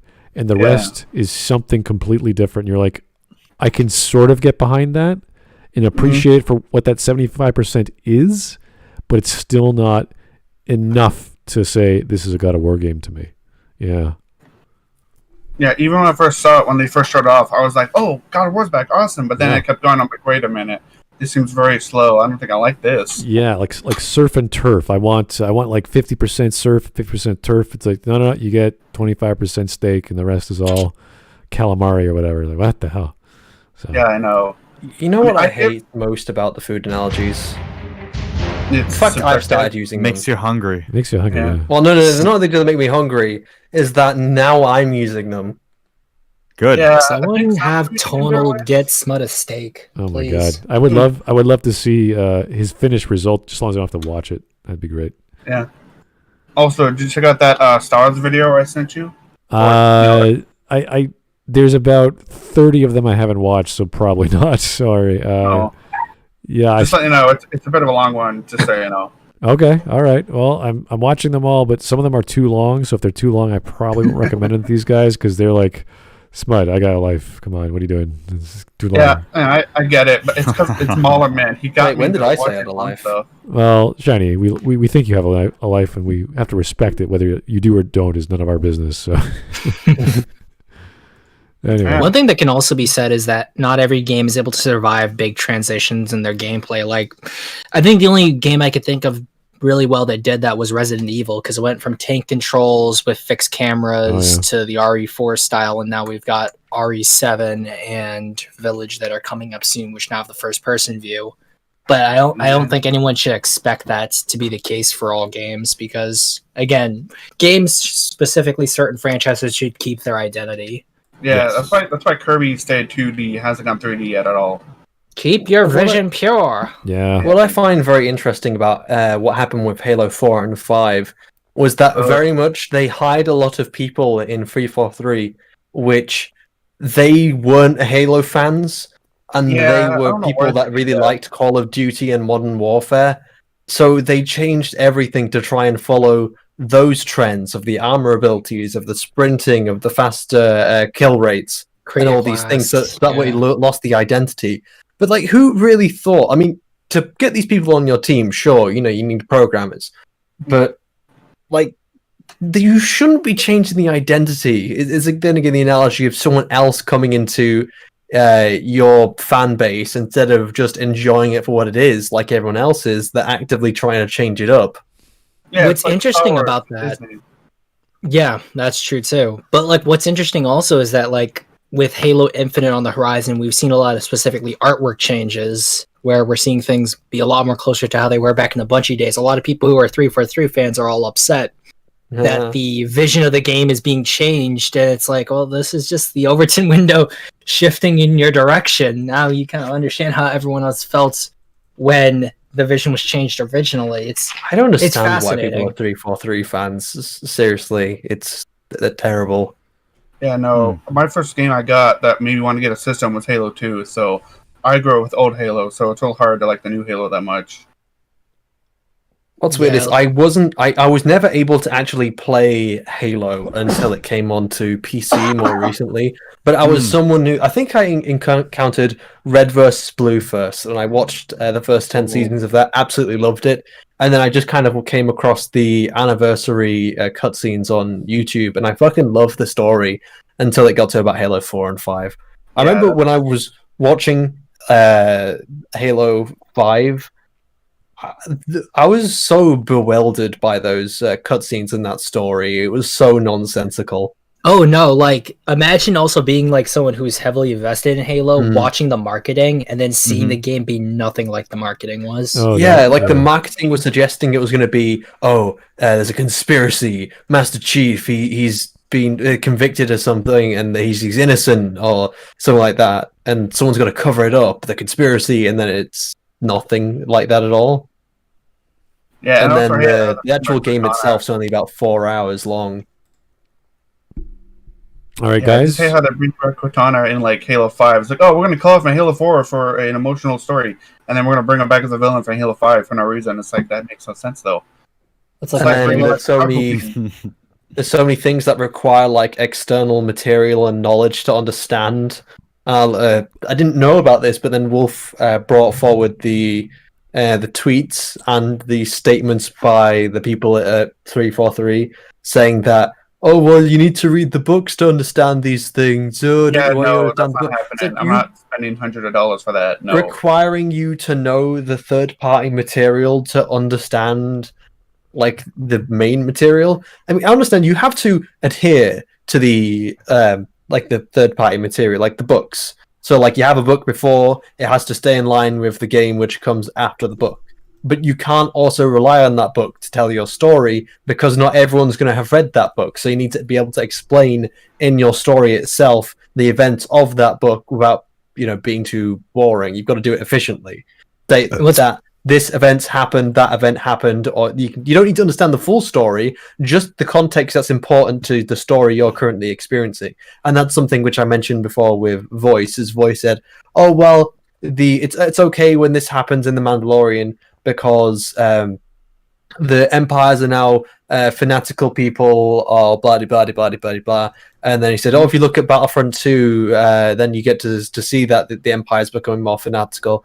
It's like the voice is not in The Mandalorian. You can't really use that as an excuse because this is information that even if you accept it as canon, is the Imperial Empire becoming more fanatical, and he doesn't view them as the same stormtroopers anymore. Can I just It's say still not in there in the show. What's interesting is that Halo was good at this. They didn't really focus too much on having their external material be overly important to their main series games. They were very good in terms of fleshing out the universe around things like and it enhanced the original experience. Yeah, exactly. Like reading about Halo: The Fall of Reach, specifically, as well as First Strike, how those two impact what was going on in Halo Cease and later games, specifically like Reach. It's interesting, but I didn't need to read those books to know what was going on in those games at all. Mm-hmm. All right, guys, it's 11 minutes 35 seconds in. We've got less than 9 minutes to go. Should I join the watch together or something? Sorry? Yes, there's a watch together link if you go up a little bit. Okay. Yeah. Okay. I'll click it. Sorry, I didn't know you weren't watching along with us. But yeah, go for it. Oh, well, yeah. Yeah, just We scroll just up. joined it. We've been paused on this scene for a while. Yeah, we got to keep on going, guys. Gotta chug along. All right, let's go. Oh, I hope you guys won't hear this. Industry where for a solid 10 years, it was accepted fact that shooters play badly on console. And believe me, they did. Today is much better. Even I can play a shooter with a controller if I absolutely have to. But in the late 90s, early 2000s, when 3D controls weren't fully understood and there weren't any intelligent sensitivity options for controller thumbsticks, console shooters sucked. But not only did Halo prove you could do it, there was a much bigger audience on console than there was on PC. Why make PC-focused run-and-gun shooters when you can make these slower cover-based shooters for everyone on console? In the mid-90s to the early 2000s, we had a really nice variety of quality shooters for different audiences. Console gamers even had a couple shooters of their own with GoldenEye and Perfect Dark. But if you've ever wondered why there's a rift between console gamers and the PC master race, I'd say it started here. They were always mostly separate communities, but there wasn't that much hostility, as far as I can remember. Games were games. We played Zelda one night and StarCraft the other.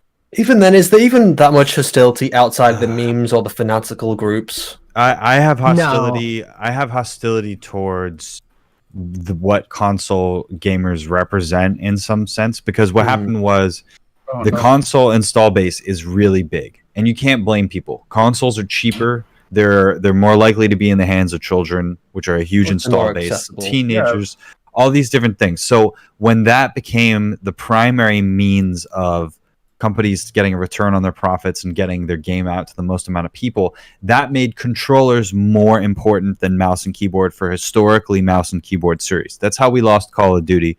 That's how we lost Battlefield. And that's how eventually those games went down the drain. If I were making this video, I wouldn't blame Halo for making a stellar game for consoles exclusively almost first, because they never prioritized the Windows version. The Windows version was a port. The Windows version was always a port. Yeah, so Bungie didn't even give it to them. Gearbox was the one who did it. So exactly.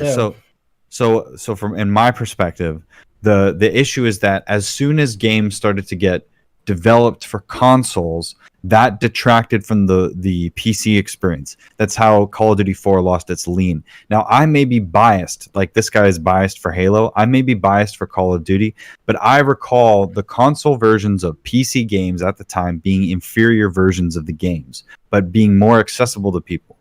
So that's why they went down that path. And then we had something in like late 2015 to 2018 or something like that, mobile games being the overriding thing. Because nowadays we have to have live services going, streaming and all that kind of stuff, because there's money and microtransactions and all these different things. The way that games are, the way that profit is made from games is what's driving the most negative changes in the business. Not the intention even of a game being on the console over a mouse and keyboard PC setup, even though that compromises the complexity of a game. It's always chasing the dollar that's going to ruin the game the most. Yeah. Well, this is why we have a lot of games end up just being PC ports, very terrible PC ports. Like, isn't Arkham Knight historically was a very terrible PC port? Yes. Performed they pushed that out, I think they said. Yeah, and then they had to take it down on from the PC. store and everything. Yeah. But anyway, back to they have his, to everything has to be out. Like, just delay games, man. Back to the point I was talking about originally is that but actively between say if I'm like a PC Master Race gamer and then someone else who I'm friends with who plays console, I'm going to be completely fine with that. I'm not going to be hostile. It's just two guys having fun playing games, talking about their passions. But I do understand that there are people who are fanatical in the PC game Master Race and the console peasants who defend their console as being the superior, the best, the this, that, and the other. Honestly, who are really hostile, but they're more like a cult, and they're much more rarer to come across than someone who, I don't know, I play PC, I play console, do you want to talk about the game a little bit? Oh yeah, sure, I'd love to talk about the game, I'd love to have fun. Yeah, even then, even like the young kids who are going to be like, oh, I love Xbox, PC, and PS5 are the big gay. In most cases, if you just talk to them about a game, they're still going to be like, oh my gosh, you play this game too? Awesome. Yeah. Absolutely. It's kind of like what people end up saying about like the Star Wars fandom. It's like, oh, the Star Wars fandom, it's so violent and toxic. It's that's so true. That's true. It's like, no, it isn't. I'm in absolutely several like very big like Star Wars groups, and you're toxic to as so many fuck. people there. And Never shuts up always about people who get along. There are so many people who enjoy the sequels and don't enjoy the sequels. And they just live along together in harmony, just enjoying what they enjoy. And they're just treated like second-class citizens that they are. We disagree on many things, but do you know what we can agree on? Just having fun, kicking back, and talking about shit. You know what we agree on is that we need a anti-capitalist revolution. And hail Stalin. I was good friends for a while with someone who was absolutely batshit crazy over The Force Awakens, TLJ, and Rise of Skywalker. They loved it to bits.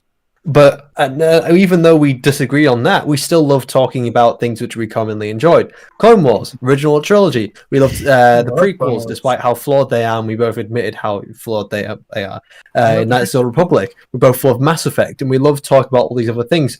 So the Star Wars fandom isn't as hostile or as toxic or a battleground as some people like to say. It's just being overly dramatic. I think they're all terrible people. I don't believe in the whole toxic fan base thing. I just think there's a people who just can't take the heat and they just need to go away.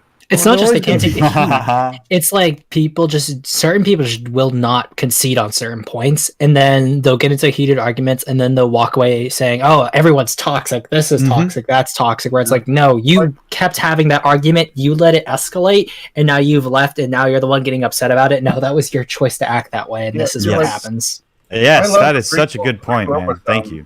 Yeah, because I've seen it.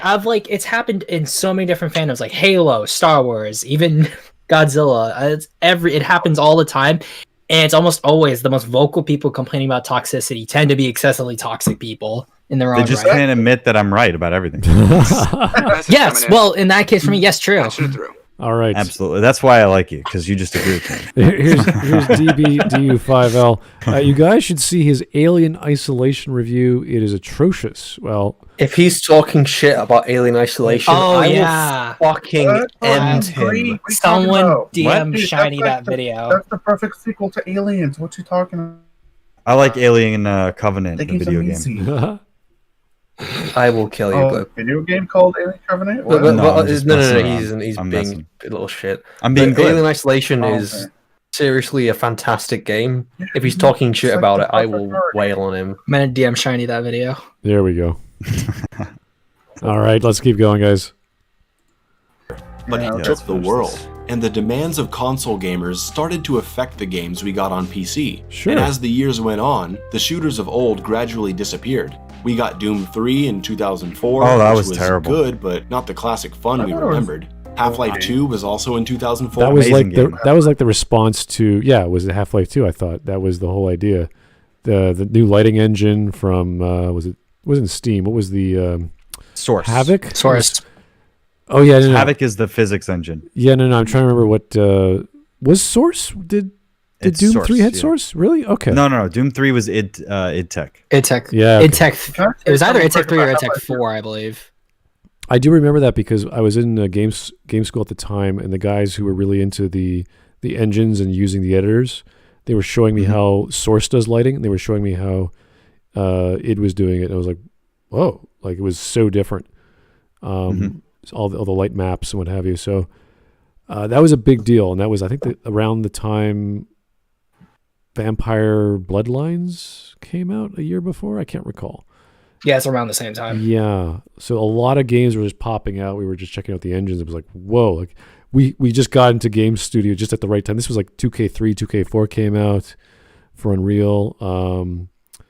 Yeah, no, a lot of cool stuff was happening there, and the tech was just popping. So yeah. Can I just say right now, my first time playing Half-Life 2, or about a year ago, because I got the orange box for my 360, and it's a great game. But the one part I don't like. You only just played Half-Life 2. Wait. About What a year say? ago. He was gonna say what? Yes, What's the thing that you don't like about it? Okay, I like the game. It's the ending part I don't like with the walkers and they're having to throw the bombs.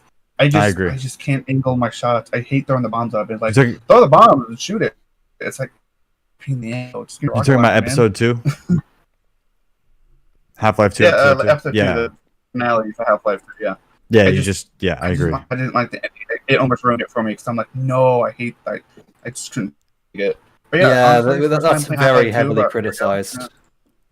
Yeah. But yeah, I gotta say, I like Half-Life 2 a lot. I think it's fantastic. I just got my PC, actually, like a month ago. My first time gaming. I've been a console peasant for about 20 years. That's awesome. Congratulations. Welcome to the Brotherhood. Welcome, to the of spirit solving all the technical problems. and generating 20 more, yeah. Yeah, that's the people are right. You know, like when you have an open mind and you admit like that PCs do have problems. Like every time that I want to play an old game now with Windows 10, it's a big issue to try and work around all the dumb shit that they've invented in the last updates and stuff. It's not easy to be a PC gamer. It takes a lot of effort. And that's why I think consoles do have a point. But Glib, at least you can actually play those games. There are many other console games which you can't play on the current generation of consoles. Yeah, but that is more. There's something about loading up.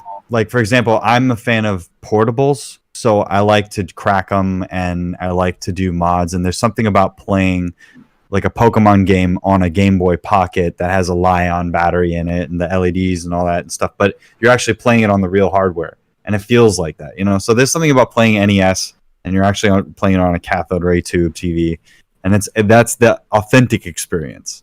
And the thing about PC is that it's flexible, but with flexibility comes, a lot of room for error. And the fence and the flex, you know? I think the only problem I've ever had, because there are so many games which I've, like old ones that I've played, I've only ever had one problem with older games, and that was Battlefront 2 2005. I tried to boot it up on my current graphics card, which is a 2070 Super RTX, and for some reason it just doesn't want to work. It is just a black screen whenever I launch it and I look it up, and it has something to do with my drivers. So I'm fucked when I tried to play that. But the way I got around it, definitely not the only one, I'm telling you. But there are so many other older games that I own that I've just never had an issue with. I know there's a lot of people that seem to have issues with Hitman Blood Money, but yeah, I can play that perfectly fine with my graphics card. Those aren't even that old though. We're talking about like really old, like old games. Yeah, like you have to install like a virtual machine just to get the thing to run. Yeah, DOS box games that when you buy them, they aren't actually the game. They're just emulated versions of it. Yeah. Fun times. Okay. Amazing. There was Quake 4, which was kind of forgettable. But in all these games, you could already feel that the moderning of shooters had already taken effect. Hell, even Doom 3 had reloading now. And then there was Fear. No. Fear was something special. With its close quarters combat, revolutionary slow-mo tech that showed off gorgeous effects and it's reloading. Yeah, I know. Oh my god, I hate it. Fear was and it has melee in it and kicking, and you move around slowly. But it has great AI. Though. The AI, yeah, the I AI agree. is Fear what is everyone amazing. talks about. The AI, yeah, exactly. Fear is a great game. Everybody should play it. And by the way, Fear is a game that has one of those PC errors. Like on my computer, whenever I load it up, it has low refresh rate. So you got to fix that. You got to do FOV hacks if you want. Like that's the issue. But at least, like you said, you get to play it. Splattering blood and Japanese horror-inspired visuals. It had reloading and a 3-weapon limit, which feels alright since it's fairly tactical, but it also had health packs, mobility, and run-and-gun action. Fear, in my opinion, was the last great classic shooter. But it is also a cover shooter. Slow cover-based combat after. Portal but it is a came out cover in that shoove time, and it's amazing. So I guess you never talked about Crisis or anything like that. I don't know. I actually never played the first Crisis. I've only played 2 or 3. I'm sorry, but is he bringing up Portal in the context of first-person shooters? Absolutely, because it's a puzzle game. Yeah, but he's talking about the fact that it's not a game that is a corridor shooter. He's talking about it in a really roundabout way. He should be more like, I like arena shooters. The 90s had arena shooters that was really good at them. You could go really fast. I don't like slow shooters. That's it. But he's blaming Halo, and I think that that's a clickbait thing. Yeah, this whole thing feels like clickbait. It's a very clickbait for him to talk about what he likes in video games. Right, it's a very subjective, personal, weird historical take of gaming to him and what that means and why first-person shooters aren't what he likes anymore. It's like, that's fine, but you can't criticize it based off it doesn't have these elements anymore in all the games I want. It's like, that's not what games are anymore. They're their own thing. You have to evaluate it as its own special, unique gem if you want to think of it that way. You can't just like, oh, well, this game 20 years ago had rocket jumps. Why can't I jump like a rocket? And it was like, dude, I don't know. It's just not in there. I mean, you can't do a rocket jump in Halo. You just got to do it with the brute shot, you know? You can still kind of do that. In Halo 3 specifically. Yeah, you just get before you go up the ledge, just shoot the brute shot at your feet and jump, and you'll make it up there, you know? But it's not a Team Fortress came out, but it's not like it has an epic single-player campaign like the 90s classics. Left 4 Dead is great, but it's really its own thing. Dead Space 1 and 2 are amazing horror shooters, but it's not a first-person shooter in any way. Resistance on PlayStation 3 was pretty fun. Like Fear, it seemed to smoothly combine old and modern. Yeah, but how does it do this? Like, I've played Resistance, and I'm really curious. He must hate like Metro.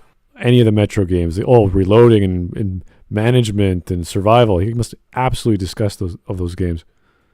Well, he said he liked America's Army, which is like a technical one, so I don't understand what's going on here. Reloading and cover, but frantic action and a large inventive weapon inventory. But even that game abandoned the classic feel and adopted a 2-weapon limit in the sequel. Lara Croft went from moving around freely as she shoots to taking cover. Nathan Drake hides behind cover for 90% of the Uncharted games. Yeah, but that's because of Gears of War. The Uncharted games. Calm down. I'm talking about action trends here. Gears of War, Call of Duty, all the way up to modern games like Fortnite and Apex Legends. It just goes on and on. Games where you're hiding behind cover, waiting for reload animations in the middle of a fight. So play Titanfall! Your shields.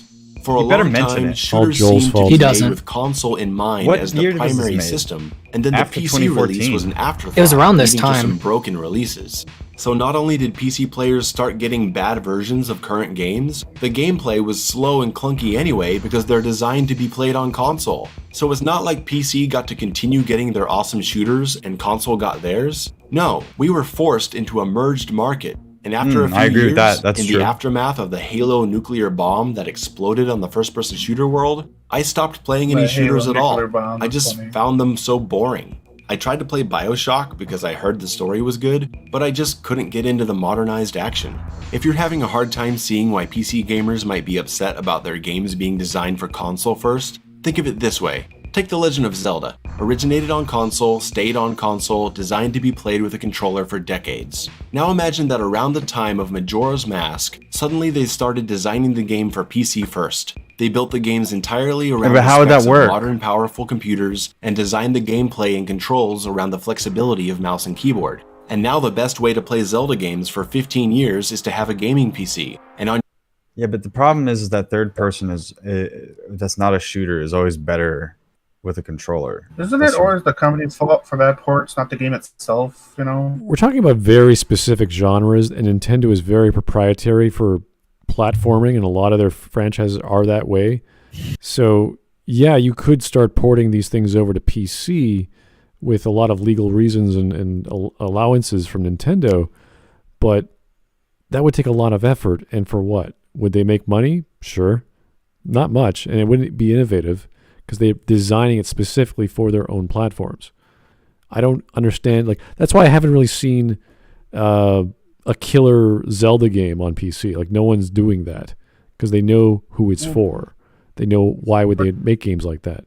So I don't see this kind of argument. It's like, imagine if you made a platformer on PC, yeah, and who are you competing against? Well, I think he's trying to make the analogy of, what if someone did this to your game, where they made it completely different, and Yeah, But I think it was Call of Duty that did that. Sword. Yeah, Yeah, but he completely Call of Duty dismissed did that. When it BioShock. wasn't Halo. Halo Because- wasn't like the successor of Doom. in a sense, of It's being a more sequel to or blame that the developers themselves have been trying to follow the money, the trend to but try and chase the money. these are- more than the actual developers who did it for their platforms. These are different and made studios, the though. demand. Like, you can't blame BioShock BioShock for being BioShock just because they didn't do everything that Quake did.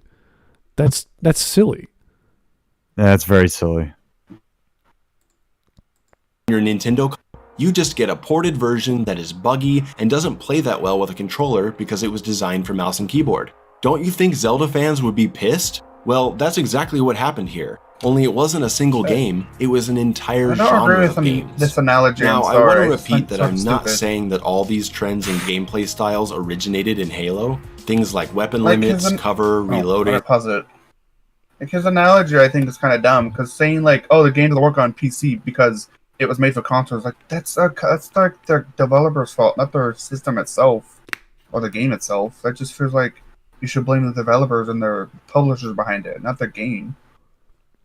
You know? Certain games should not be ported properly or cannot be ported properly because of the interface and controls and refresh rate of a CRT or whatever you want to call LCDs these days on a TV area. I understand that, but still, you shouldn't just blame the platform for it.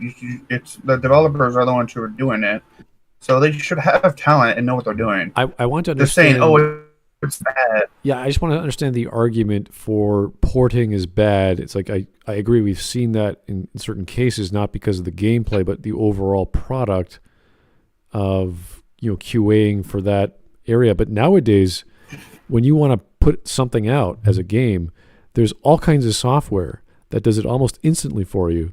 So if you want to put it out on, I don't know, you have a Unity build or whatever engine you're using, you want to put that out on a Nintendo Switch or I don't know, a really souped up smartphone, you can do that very quickly. So I want to know what exactly is his problem. It is very much just a click of a button. As someone who has to do a lot of work with Unreal Engine these days, Oh God, yeah. like it is. Do you want this to port to this, that, or that device? Yeah. I mean, you got The Witcher 3 on Switch, for God's sakes. It looks like garbage, but it really good. And they got the whole game and DLC on one cartridge. Yeah, I firmly believe that CD Projekt Red has the ability to fix their games. If you want to talk about bad ports, yeah, I'm just saying, if you want to complain about bad ports, then blame the developers or the producers, not the game itself. Or because they did, Why no? Well, I think he's blaming ports less and more that they were designed for specific controls. So an example I would use is maybe something like, so Grand Theft Auto is very obviously designed for controllers, and you can play Grand Theft Auto on PC now, and it controls pretty fine in terms of the gunplay is fine, the driving is a little less okay, but you can still drive with mouse and keyboard. Have you tried flying in GTA with a mouse and keyboard with either a helicopter or plane? It is incredibly difficult. I remember I got my first controller for GTA specifically because it was designed for controllers to fly, and anything else was completely impossible.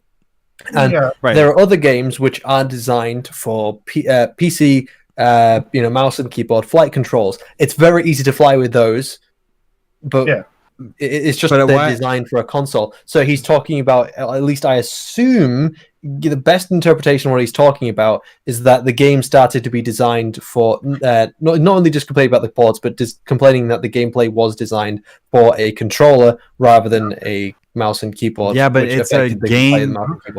But it's a game for consoles. It's never not been a game for consoles. Call of Duty is the game that he thinks he should be talking about. Because Call of Duty was the one that switched over from PC to console. Yeah, it really makes me wonder why it's attributing it to Halo. I'm just trying to make his point better. I'm not saying that it's wrong. I understand his point. I'm saying I understand his point. I'm saying that it's the wrong game. Yeah. Good point. Wrong game. I was more just saying I'm not saying it's terrible that Grand Theft Auto was designed for consoles, because obviously that's just the platform it was made for. It should be made for consoles because it's a third-person game with lock-on aiming, so it's clearly made for consoles. If it was made for PC, it'd be like Max Payne. Okay. I'm just saying that the controls don't always translate. Wait, Grand Theft Auto 5 isn't lock-on, but maybe older games were. All the GTA games are lock-on, auto assist. Pretty much, yeah. I don't think I played a GTA since like San Andreas, so I'm kind of... I don't remember lock-on in GTA 5. I remember having to aim manually. With a mouse and keyboard. Okay. You can go and look at the controller aiming interface. There's different... You can do wide or narrow, but it's got aim assist. If you don't have aim assist, then you just need to set it. Oh, okay, there's a difference between lock... and like bullet, there's different kinds of aim assist. You need to be specific. Are you talking about bullet magnetism, or are you talking about? I'm not talking about bullet magnetism. Like locking on. I'm talking about locking on. Of them as runaway success that drove the industry to shove these features into everything else. And combined with the wasteland of Call of Duty and its clones over the decade, it was a depressing time for certain kinds of gamers. I really resented Halo for a long time. I don't get this argument. It was depressing that these games aren't for me. Like, what does that mean? I'm playing this game I don't like. Oh my god! Like, stop playing. What are you doing? This pair of shoes feels painful. I have to keep wearing them. Like, no, you don't. It sucks that all these games were corridor shooters, like what Yahtzee said was Spunk Groggle Wee Wee, and I agree with that. But at the same time, it's like, the reason why those games were sort of played out at the time had nothing to do with the fact that they weren't really following the previous. It's that the games weren't being innovative in any way. They're just like run of the mill, and I agree with that. They all became Call of Duty corridor shooter. Press L to auto assist. Okay.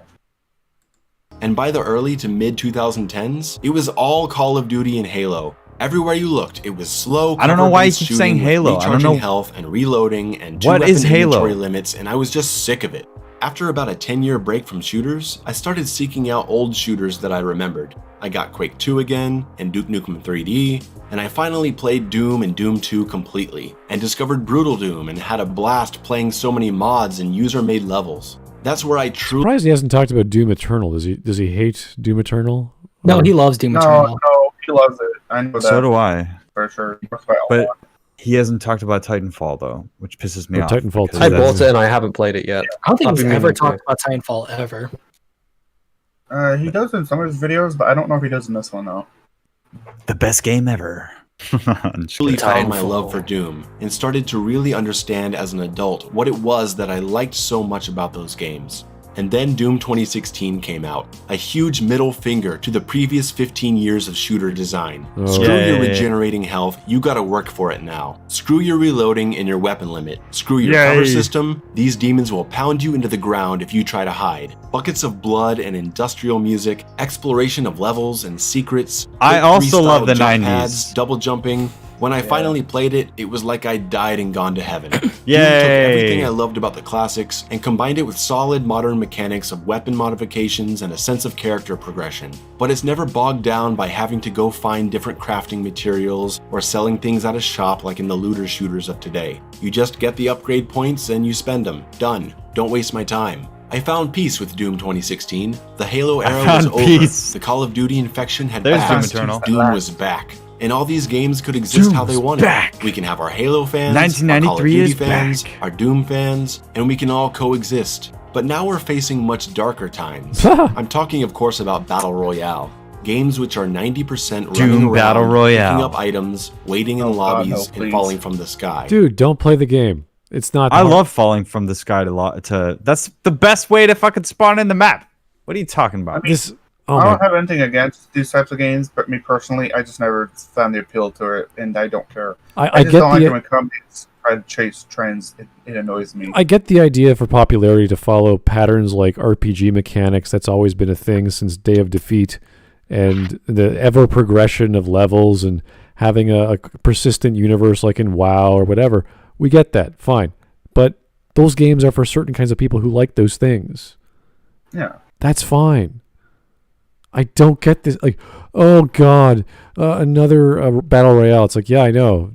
There's so many, but I never played them, so I don't care. Yeah. It sucks because he's talking about Apex is made out of Titanfall 3's assets Right. because it turned out that the battle royale was worth more, so they wanted to sell that as the thing that was going to be the big thing, and then people did pick it up for a while, and then they'll put it back down once the fad is over, and it's kind of over already. I mean, like Warzone is what people play, but that'll be over, and then it'll be the next fad. But I don't know, who cares? People are still playing Titanfall 2. Yeah, I mean, like, what's it called? I'm happy that Doom 2016 came out because it was really fresh and stuff. But again, like, if you just don't like any of the new, more modern games, just dedicate yourself to all the older games, build up a community, and just find people with mutual interests. There are still people who play like much older games this day. Even there's an MMO which came out in 2003 called Star Wars Galaxies. It was absolutely fantastic. Oh, up until Sony bought it. The combat update and a lot of things, the new game experience very much fucked it. But to this day, even after it crashed, it has a thriving, very large community of people who work off the emulators. There are lots of servers, and I know a lot of people who work on them. I even did work for a server once. I think it was Legends. So it's insane how many huge communities there are of tens of thousands of people who play these older games that you can have fun with and just continue going to this day. But that's left for another video that I'm sure even more people will hate. So let me close on this point. I'll bet a lot of old school Halo players are having a similar adverse reaction to PUBG and especially Fortnite, because now they've lost their classic Halo experience. They've had recent games. Well, I mean, they'd be complaining, and they are complaining more about I know all about the ups the and fuck downs up of that Halos, was and Halo I'm 4 and sympathetic to it. 5. I don't want your games to be bad. And now the entire world has moved on to Battle Royale or even mobile games, and it sucks. And you're probably worried about how these modern trends are going to further negatively affect the franchise that you love. I feel your pain, guys. I've been there. I saw your game wreak havoc on my scene, and now I'm seeing Battle Royale and monetization and greed do the same thing to yours. Recently, I tried to give Halo another chance. And you know what? It's really good. I never thought it was a bad game. I don't personally enjoy many of its elements. I don't like driving around big worlds, the slow as piss walking, the long reloading, but I can appreciate the gorgeous world that it takes place in. I love the obvious aliens influence. I noticed that the ship at the beginning is a dead ringer for the Sulaco. I think the enemies are really cool. Visually, they're a bit bland to me, but I love how much personality they have. They're aggressive and smart. They make funny noises and talk. It's really cool. The guns feel good to use. I like the standard rifle a lot, and the sniper rifle is super satisfying. The game is good. It just loses my attention after a while. I was able to set aside my feelings about how Halo affected me personally and just look at it as a game. And as a game, it's great. He really makes it sound like he murdered his child or something. Yeah, I don't understand this type of videos. Halo killed my parents. No. And then I was later down the years, I was able to forgive it. There we go. Murdered my childhood. Oh no. Yeah, I never understood that when people say that. It's like, oh, this game was like Smud. What about Mass Effect 3? Did you think it murdered your childhood because it was bad? That's a very... I don't even know how to answer that. What the hell does that even mean? Like, what? Mass Effect 3, the ending, because everyone hated it, It probably messed around with my mind and logic just jumping out of my skull half the time. So I don't know. It's just to say like, it's murdered the genre. It wasn't murder. It was suicidal or all these stupid. It'd be a little bit overdramatic. Yeah, it's just a silly thing to say. So I don't get this sort of like in this guy's case, like, oh, the genre is, I love the genre, but I don't like this version of it. It's like, dude, you have to allow developers to do their own thing. They have to innovate. Can you imagine another Quake game? It's exactly like Quake, only twice as big and twice as many guns. It's like, okay. It would be hilarious to make the argument of it's like, oh, how Telltale Games ruined story-driven gaming. Ooh. I'm trying to remember that. It ruined the genre. What was that game that Carmack came out with did. after Quake 4? What was that? I can't remember the name of it. It had cars or something. I can't remember what it was. But Twisted Metal? No. This was like another FPS. And it wasn't that good. It was like, yeah, whatever. Sure. Carmack trying to bring back another FPS, amazing game. It's like, no, it didn't really turn out too well. Then he jumped on to doing 3D stuff. Now he's back to doing who knows what. And it was such a big deal. I was like, no, it wasn't that great. No. So there's reasons why people follow trends, why technology does a certain thing. And I love how we're at like DirectX 14, 12. But yeah, it hasn't changed. There's been no new math computations. All it is shaders. New technology for visuals, shaders, lighting effects, some minor particle effects, a whole bunch of other volumetric stuff, which has been around since the 90s. So there's been no new 3D stuff like computations as far as I know. And that's when I was learning DirectX in late 90s, early 2000s. It's like, oh yeah, they're coming with DirectX 8. So like, whoa. Like the jump from 5 to 7 was huge. But there's really nothing new in terms of hardware. The best, coolest thing was the drivers for what was it?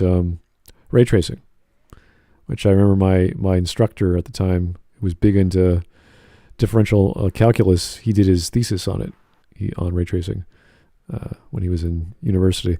So now we could do it in real time, which is amazing on gaming.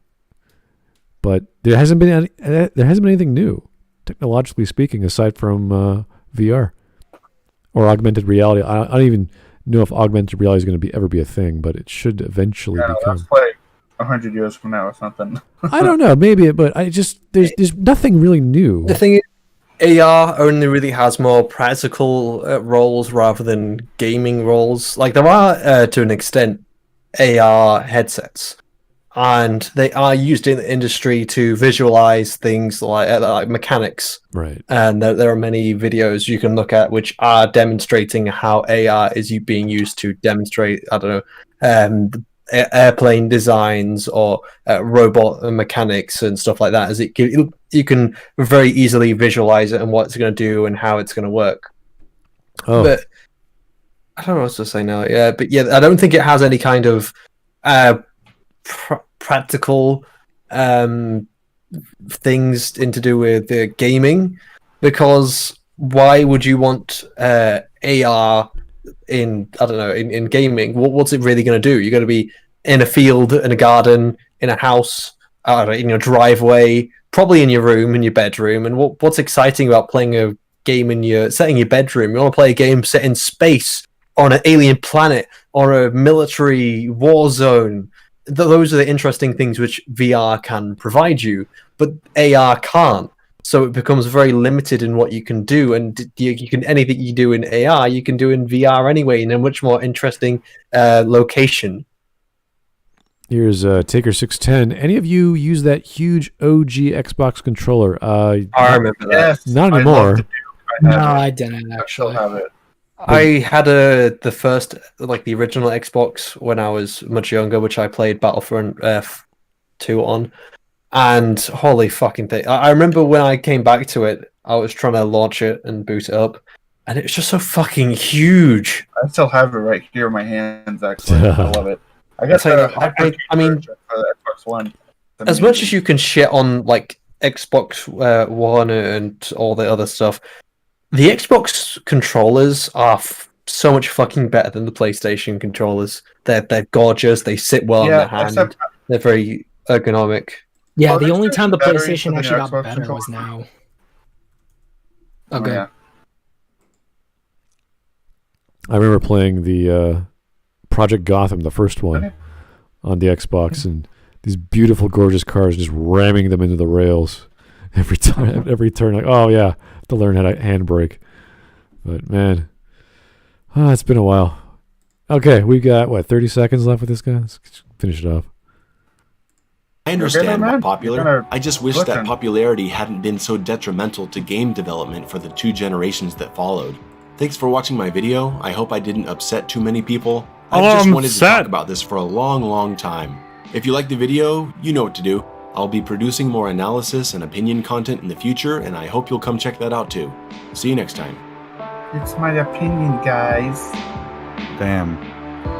All right. Well, obviously he's a hardcore FPSer, and he doesn't like the current state of FPSs in multiplayer games. That's fine. Sure. That's fine. Yeah. But don't try and compare everything to Quake. That's not fair. Every game is unique. I only compare games to their own genres and their own series, like God of War. I like how he did that one though. I think he did a great job on that one. But this one, I'm not so sure. I think Halo was a hallmark moment, not a hallmark, watershed moment for multiplayer gaming and first person shooters and influence on the entire industry. It's quite surprising how much of an impact Halo managed to make, not just in gaming, but even the introduction of Machinima Productions as well. Which, I don't know, Machinima has kind of gone down since no one really does it anymore, at least to the same extent, because it is extremely limited. And it also has a lot of support because you don't get custom games anymore. But it was still very interesting that we managed to get things like Red versus Blue, which were like the first 10 seasons are really fucking good. I disagree. I don't think so. Like these stories would not have been able to be told without Halo. Yeah, and even just looking at the newest Red versus Blue stuff, it's so much different and so much worse in a lot of ways. The problem with the new Red versus Blue stuff, the problem is Red versus Blue should have stopped. There is no reason to continue the story anymore, and they just kept extending it and extending and extending. So it ended in season 5, and then it ended in season 10, then it ended in season 13, and then they just kept going, and they keep going, and they keep going, and there's no reason to even follow this story anymore. It's like, what's the point? It's no longer Red versus Blue, and then they look at Red versus Blue Zero or whatever their new series is, where it's Unreal Engine, kind of similar to what I'm doing to an extent, where it's Unreal Engine animation, but the problem is it looks shit. A lot of the scenes and the compositions and the assets and the way they've been ported into the engine, they've been rushed. They have not been imported correctly, and it was completely news to me of how much Red versus Blue and Ruby how much they steal and use uncredited assets. There are so many assets that have been shoved into Red versus Blue Zero. Not even talking about the shit story now. We're talking about just the production quality. It's just stock assets. It's the green, the Steam Greenlight games, which were coming out, and it was just asset flips of just buying a bunch of assets, throwing them into games, and just saying, "Oh, here's a game. It's Wasteland Shooter 5," and it's just, I don't know. They'll have a London a telephone box next to I don't know, an American gun store that's right next to the Eiffel Tower, and it's all just a bunch of mishmash assets that can be thrown together. That's what the new Red versus Blue series is, because you can see so many assets. How the fuck do they think they could get away with putting a Unreal Engine mannequin mannequin. You know those like the stock mannequins that they have to test animations and stuff in Unreal Engine? They have that in their fucking series as some kind of training bot, and they think this is acceptable. And they just throw all these assets in there, hoping it works, forgetting that their whole universe and world is set upon the style and the look of something like Halo, and they have to be consistent with that look. And it's not even like Rooster Teeth is a small company anymore. They could very easily hire people to make these assets and models that they need, rather than just throwing in these shit stock assets. Oh yeah, and just as someone brought up as well, someone made it very clear to my attention a while ago, showing me all the assets which Ruby, which was their first quotation marks original series, they have an insane amount of asset flips that they've put in there. Every character has just been, taken apart and put back together using stock things that they can find anywhere, using things which even people have access to for making avatars in VR chat, that shit. And even the new ones, they're just retopologized. They're not even originally modeled assets. And then there's so many things which people have pointed out in Ruby. It's like this hat, that building, this weapon, this, that, and the other, that robot, that helmet, this, that, this, and there's all these assets which have been stolen, just thrown in there. Okay, boy, thank you, Shiny. That was very enlightening. At the end. All right. Well, thanks, guys. That was a pretty short Smudcast. Pretty late, though, so we got good timing going. Thanks for everyone for tuning in. Thank you, Timothy. Thank you, Zim, for popping on and sharing your thoughts on Halo, or this video specifically, because it's kind of kind of nostalgic for me. I liked all the references, but a little elitist as well. So I don't mind those conversations. Just like, oh, come on, dude, just give it a break. Just relax. Anyway. Keep on voting, folks. Tomorrow morning I'll clear out all the votes and we'll choose another one. Keep giving suggestions. I'm a little slow on getting all these suggestions from everyone else, but I'm slowly getting through them to see if they're Smudcast worthy or we can actually have the time to watch them, because again, some of them are very long and they take a while to go through. So good night, everyone. Have yourself a great day.